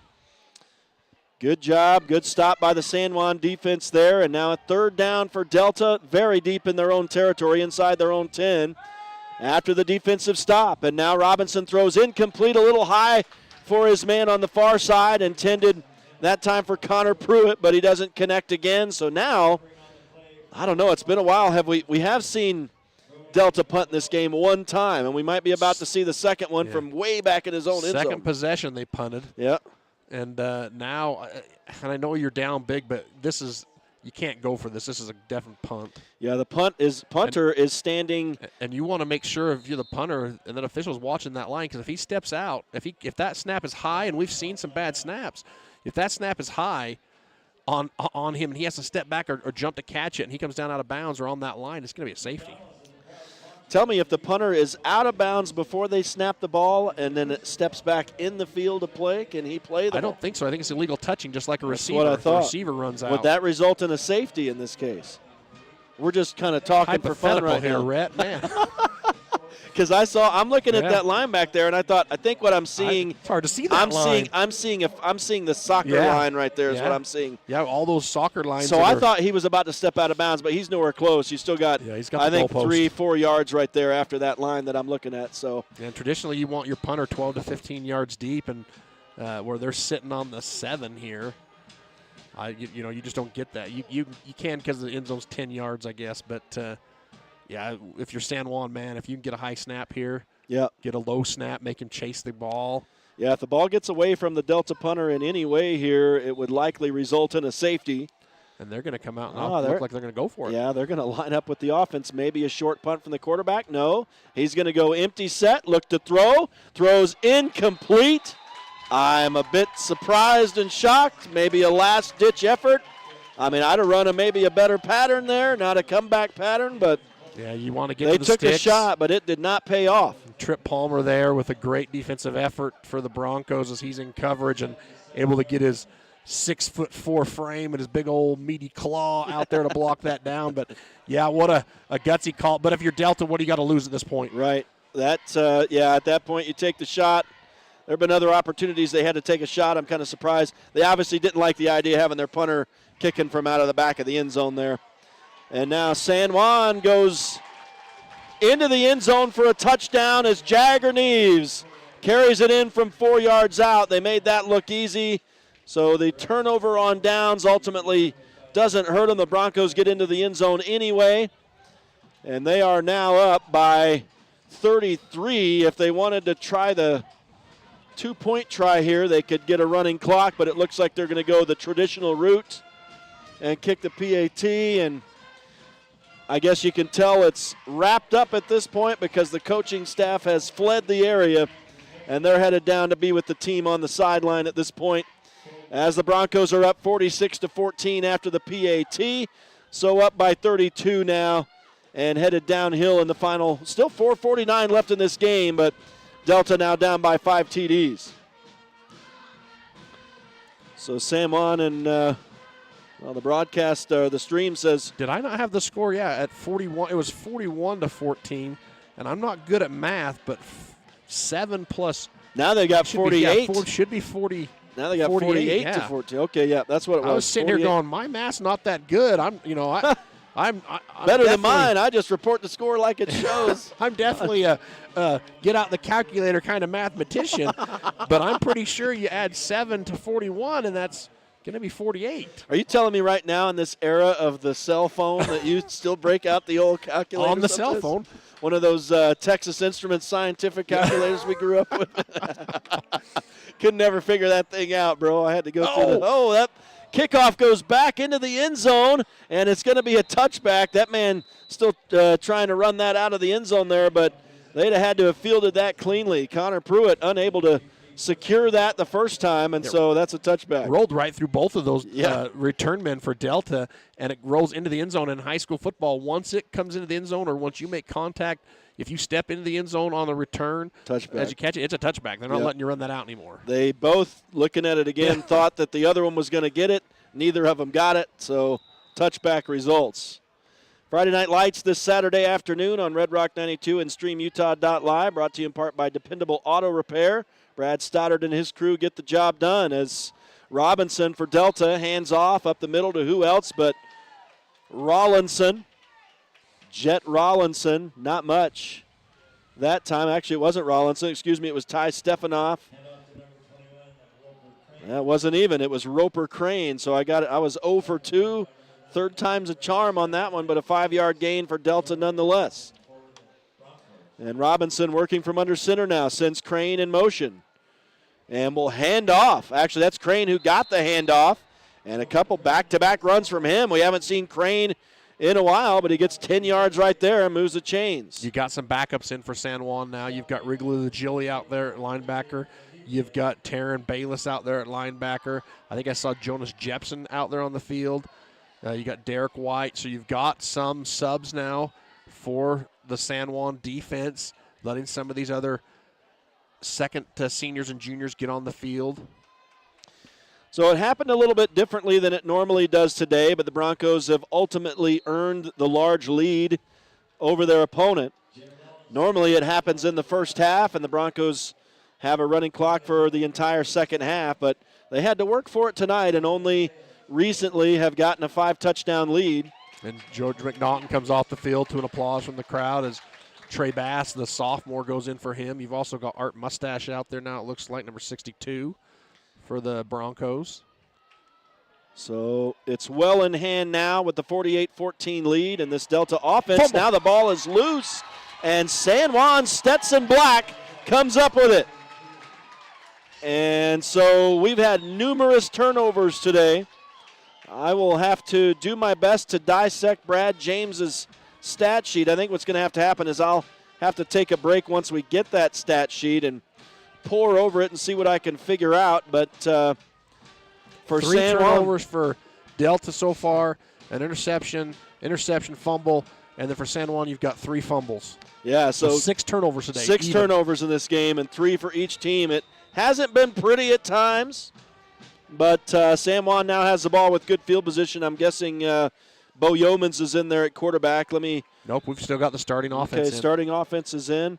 I'm not sure why I'm having that's, I guess, Stetson Black's first fumble recovery of the season. So I guess that makes sense. He's normally on the second string defense, I guess. He gets some first team. He's a sub in and out for Jayton when they need to bring him out on third downs in that in position. And he gets a lot of first minutes, but he is, gets a lot of the second minutes as well. Well, I thought his name was in there on those stats, but I'm incorrect. That's his first official defensive takeaway of the game of the season. So congrats to Stetson Black, and he's set his team up here inside the Delta 35 as Jayton Knight throws complete to Jake Ivins. So Ivins redeems himself a little bit, catches that one, takes it down inside the 30 to the 28. But it will be, is this a third down coming? I think. They haven't changed it over on the far side. Now they got it. 3rd down and 3 for San Juan. I think Jake's one of those kids that, he may miss 1 or 2, and he's had the game that usually he doesn't have. But he's one of those kids that you can just keep throwing him the ball. He has a short memory. He's a tough-minded kid. Just a good football player, good athlete all around, and that kid, he'll just continue to go for that ball. And the Broncos obviously going to use the clock here now, run it down under 2 minutes before they snap this. And now Jayton Knight finds a wide-open Trip Palmer for his 2nd touchdown catch of the season as Palmer goes in untouched from the 28-yard line. A 28-yard touchdown pass for Jayton Knight to Trip Palmer as the Broncos have taken full command now. And the clock will mostly run for these final minute 53. That officially earns him the running clock status now. And again, for Trip Palmer, his 2nd touchdown catch of the season. And you may say to yourself, why are they throwing in that situation? Well, we talked about it earlier. You've got to be ready for a game to play all 4 quarters. You've got to be able to call your offense and have your kids go out there and perform. And then also, Delta's left their first team on. If you're going to leave your first team on, most coaches and PAT is no good, Rhett. Sorry. Yeah, that was not. Yeah, it was Trip Palmer. Yep. I guess he must have gotten exhausted running for that 28-yard touchdown. There's kind of this unwritten code in coaching, and you'll talk about it when you go to meetings and stuff, and sometimes, in back corners. But there's this unwritten code that if you're up big and you're down big and there's no chance you're going to win it, then you both start subbing out your starters. And I haven't been paying attention that much, but my feeling is that Delta had their first team offense in still when San Juan started subbing some guys. Right. They were lucky to get the fumble. But at that point, you kind of, hey, if you're not going to pull your guys, obviously the game's well in hand, then we're going to not pull our guys. It's a mutual thing back and forth. Well, I've noticed as this game is now in its waning moments that the sun has almost crept up to where we are, Art, but we're not going to get it today. Some of these people in the crowd are having trouble with the sun, but we remain in the cold environs underneath this covering awning here above the section of stands here at Zions Bank Stadium as Delta runs it back across the 25 to the 26-yard line, where they will start on this last possession of the game with 1:21 under running clock rules. Nice tackle there in the open field by Jonas Jepson, number 12. And San Juan again brings their 2nd defense out. They've got a couple of starters out there, but it looks like for the most part you've got your seconds. You've got some seniors, some juniors, some sophomores. And a bunch of action in the backfield for Delta on a bit of a misdirection counter there, and not much. I think 3 yards, it looks like, on a little run. And you may have seen a little bit of frustration there out of some Delta players and some people, San Juan faithful over here, hey, what's going on? Because it's not a good feeling to be within a minute of the end of your season down this big and just know that nothing you're going to do right now matters. And you got to keep your emotions in check if you're the losing team. And Robinson will hand off, and a pretty big gain over on the far side. I'm guessing no, it's not. It's number 21. That is Roper Crane again. So Roper Crane started to get a lot of action here late in this game. Wrigley Lagilia able to save that, or he was gone. That's a 1st and 10. They don't even get the chain set before Delta's on it again. And, boy, they're still trying to get the markers set over there. And now they do finally get it. It's going to be a 2nd down and 4, it looks like. We're into the final 15 seconds here this afternoon. So unless Delta hurries up here, they may not even get this play snapped. It looks like they might get one more away here. But again, it's running clock rules, so only a timeout could stop it. Robinson hands off. It looks like that was Rollinson on his final carry of this season. He is a junior, so he's got another year, but the San Juan Broncos have won it this afternoon by 40 points. 54-14 is the final. So it was a battle throughout that game. San Juan held sway for the entirety, but they had to work for it. Never got the running clock until very late in the game this time. Delta showed up from the start, gave them a handful today, played a good game, but the Broncos ultimately took care of business, and they'll be going to their 4th straight 2A Utah State Championship football game next week at Southern Utah University. And San Juan will play the winner of the next game that's about to start. I thought. No. Yeah, it's a 7 o'clock. Yep, that's right. It's late. The next game is 1A. It's so interesting. So number 2 Emory going to be taking on number 6 Summit Academy late tonight at 7 o'clock, and I'm sure that's going to be a nice cold one. I heard a lot of people reporting how terrible it was last night in the cold out here. Well, and as I came to this game, Summit Academy was going through their walkthrough down on their home field as they're only just over the hill here, about 7-8 miles, so it's a home game for Summit Academy. Right, that's right. It was last year. Yeah. San Juan played Summit Academy on this field last year, so San Juan has advanced. It only remains to be seen which of the 2 remaining 2A teams will advance, either Emory or Summit Academy. Obviously, we're expecting Emory to be in that state championship game. You talk about some interesting activity in the second half, and so San Juan advances here today. We'll take a break, and we'll be back out to begin the postgame show on Red Rock 92 and StreamUtah.Live.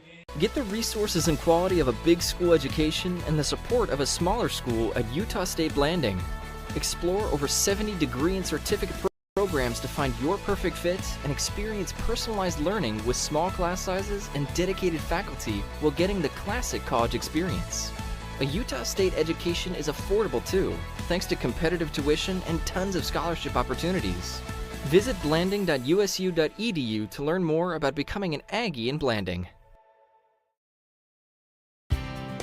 Looking for a new insurance provider? Call Jeff Nielsen at San Juan Insurance in Blanding. For more than a quarter century, Jeff has offered a full range of insurance products: auto, home, life, health, and more. Give him a call today, 435-678-3223, or pay him a visit at 60 North Main Street in Blanding. San Juan Insurance, over 25 years of experience and just getting started.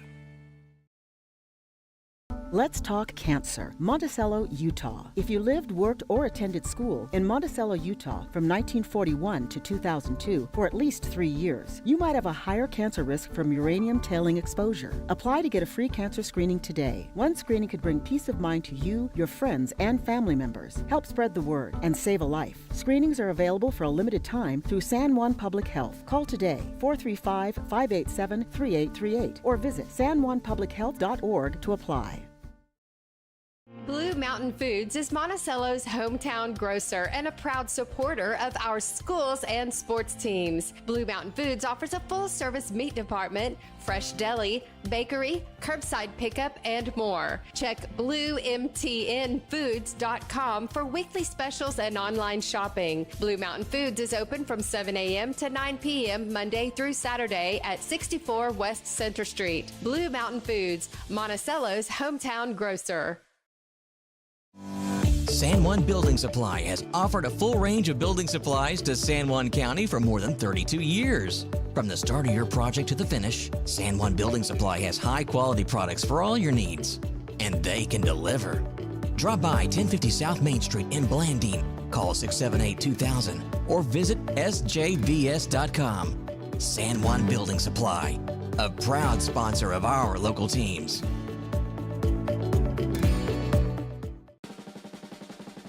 Holiday Construction is your one-stop source for gravel, concrete, excavation services, and custom hauling.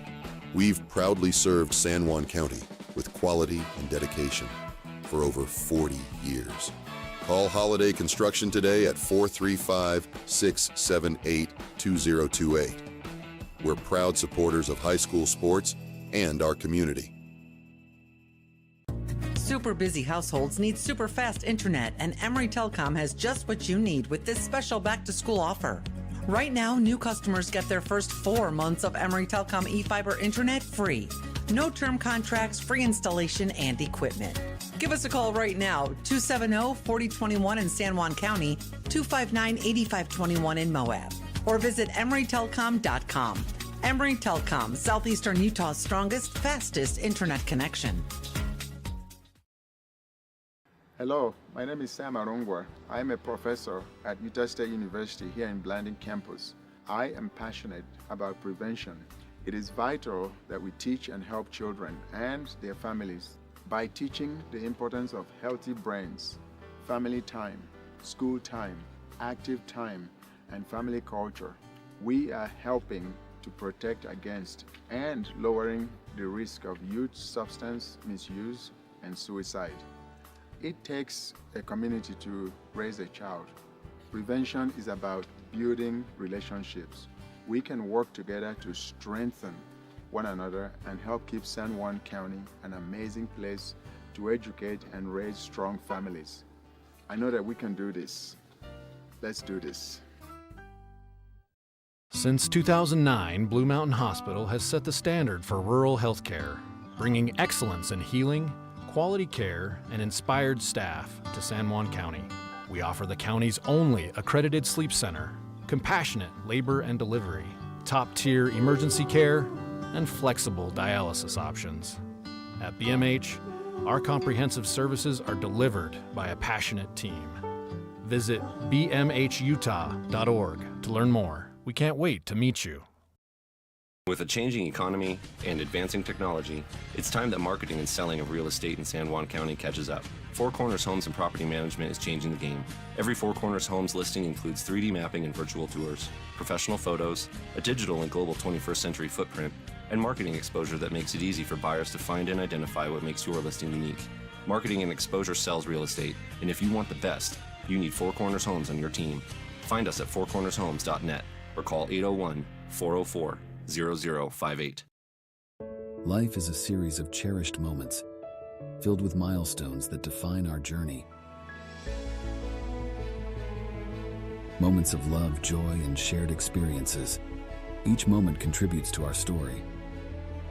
As each chapter unfolds, our experiences shape us, defining who we are. When it's time to celebrate a life, ensure your loved ones are remembered with the grace, dignity, and individuality they deserve. San Juan Mortuary, celebrating life, honoring memories, transcending tradition.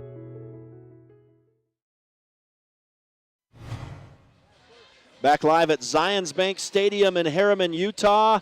It was the 2A state semifinals here today between the number 1 San Juan Broncos and the number 4 Delta Rabbits. The Broncos victorious by 40 points, 54-14 is the final. So San Juan advances to their 4th straight state championship football game.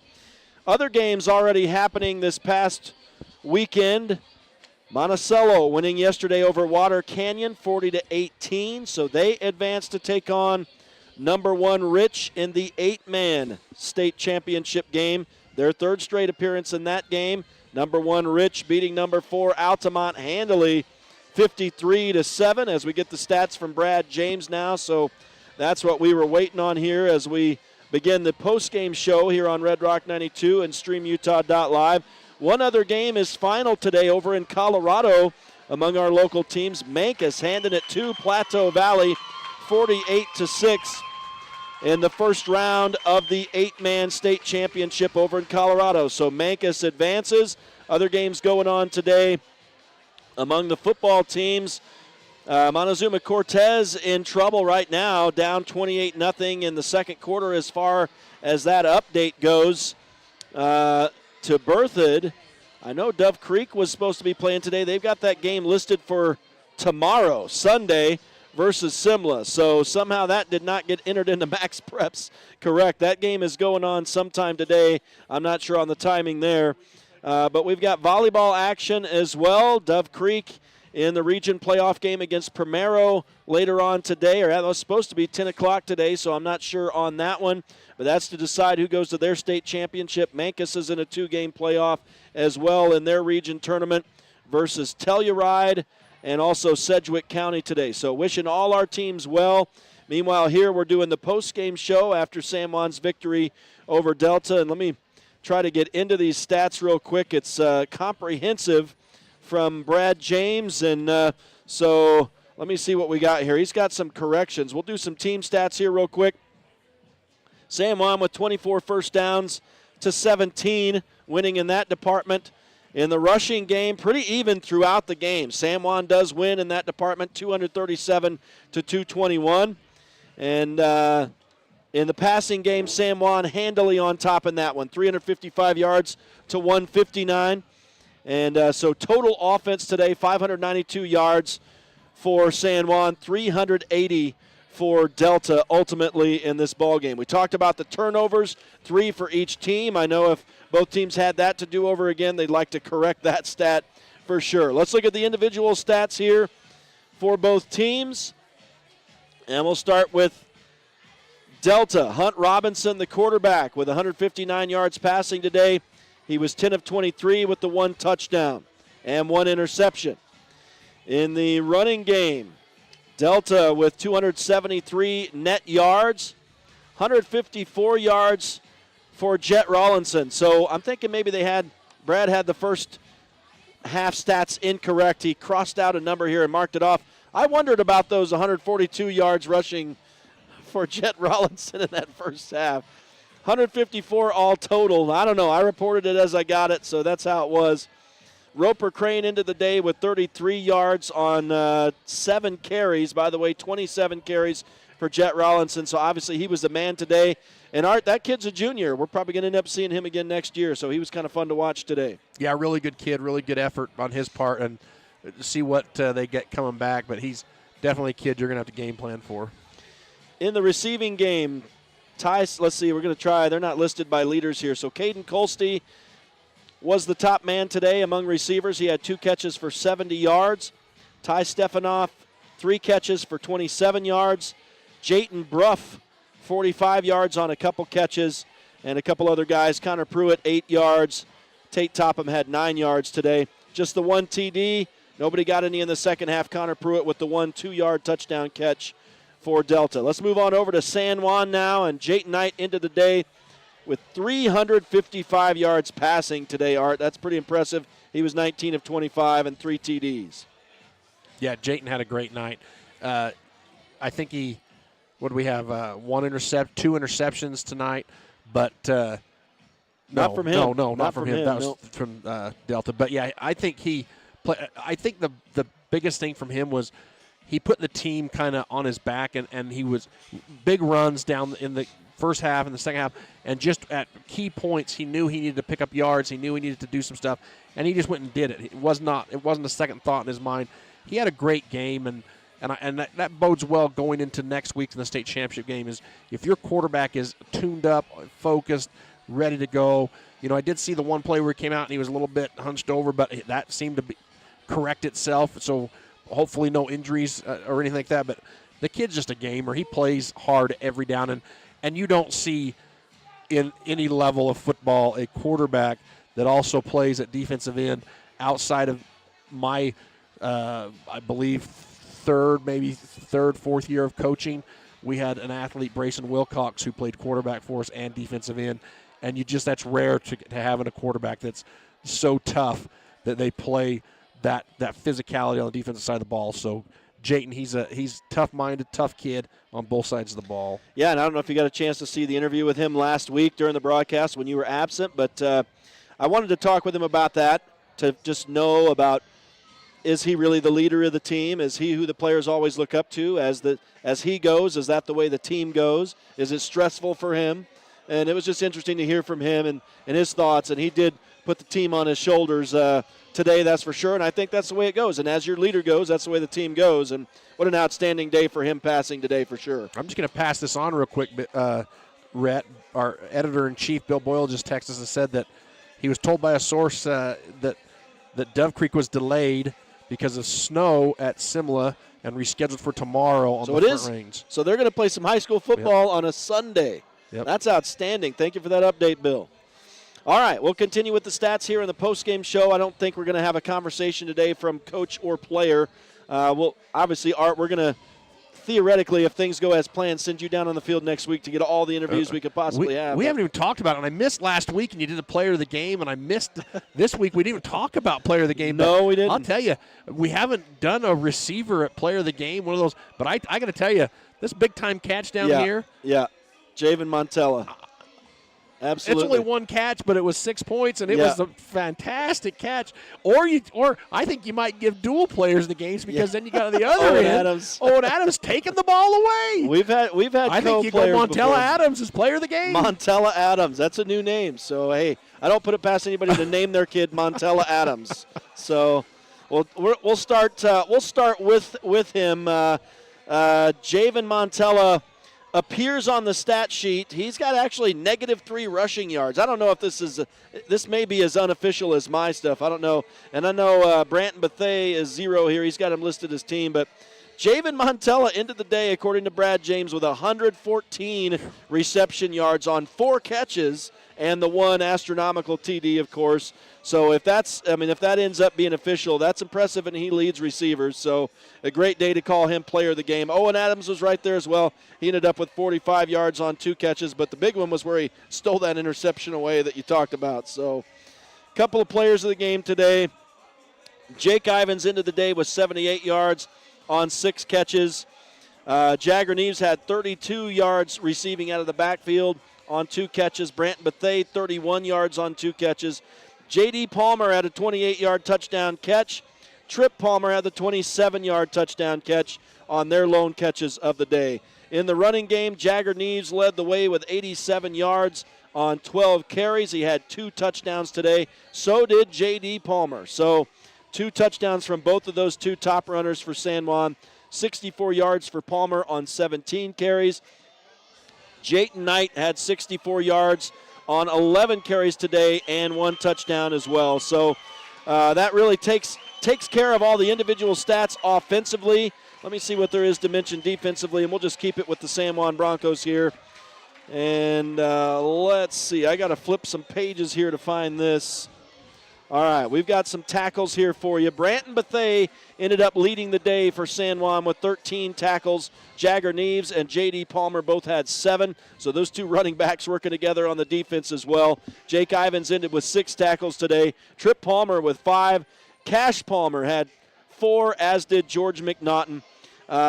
Tackles for loss, I think, and sacks and those type of things are a little hit and miss. Looked like Stetson Black got credited with the 1 total sack today. Branton Bethea and Jayton Knight got credit for half a sack each, working together on that. So we had, let's see if we have some. Jagger Neves got 1 interception today. Branton Bethea and Stetson Black both recovered a fumble apiece. So 3 turnovers for both teams. It wasn't pretty at times, but the San Juan Broncos get the job done today. Total 54-14, or the final score 54-14 for the Broncos. And again, they'll be advancing to their 4th straight state championship football game next week at Southern Utah University. That'll be a 4 o'clock kickoff against either Emory or Summit Academy. We are assuming it's going to be, if it goes the way the teams are ranked, going to be Emory next week, a rematch between a team they fought hard against last in their regular season game, should say. Ended up eventually getting some distance on them and running clocking them like they have everybody in the 2A ranks this year. But, of course, Art, we don't count any chickens before they hatch. We'll figure that out when it comes to be. But the Broncos did take care of business ultimately today. Good character win for them. Good battle for them. Delta brought a good battle, but it was a fun game. It was a hard-fought battle. But the Broncos advanced for the 4th straight year. Yeah, great game, great energy out of the Broncos. You love that going into next week, and just excited to go back to maybe, hopefully, there's no snow next week in Southern Utah. But we've seen that. I guess we'll do what he's doing. But also a great, you talked earlier about the 8-man. You 2 San Juan County schools and 2 championships next week. It's a lot of football in San Juan County. Be a lot of people over spending money in Cedar City. That's right. It'll be fun. We'll be there. Again, we don't have the video rights. I don't know how all of you listened or viewed this weekend. A lot of you were here supporting these 2 teams here this weekend at Zions Bank Stadium in Harriman. But, again, we'll be on the audio stream on StreamUtah.Live or on the YouTube Picture It Palmer channel. We'll also be on the air on Red Rock 92 as we are today. So that's a couple ways you can check us out next week.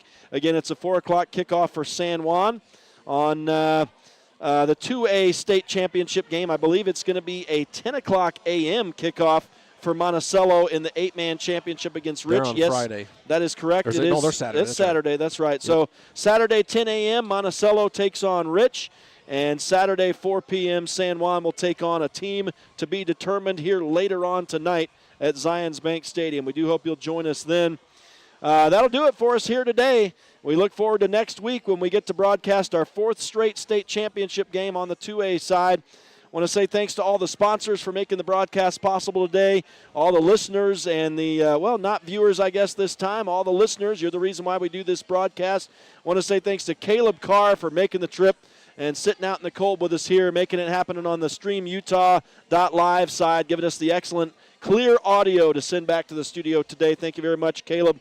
Thanks to everybody involved. Again, we'll thank the sponsors one final time by name here in just a moment on the close. On behalf of Art Adair, it's Rhett Sifford saying so long from Zions Bank Stadium, where the Broncos win it 54-14 this afternoon. We'll see you next week at Southern Utah University. Until then, Rhett Sifford saying so long. Have a great rest of your weekend, high school sports fans. Friday Night Lights is a production of Red Rock 92 Sports and StreamUtah.Live. Tonight's broadcast was brought to you by Anderson Oliver Title Insurance Agency, Bradford Tire, San Juan Building Supply, Blue Mountain Foods, Desert Rivers Credit Union, Colleen K, San Juan School District Adult Education, Primary Residential Mortgage, Energy Fuels, Emory Telcom, Four Corners Homes, San Juan Pharmacy, Utah State University Blanding, Creative Floors,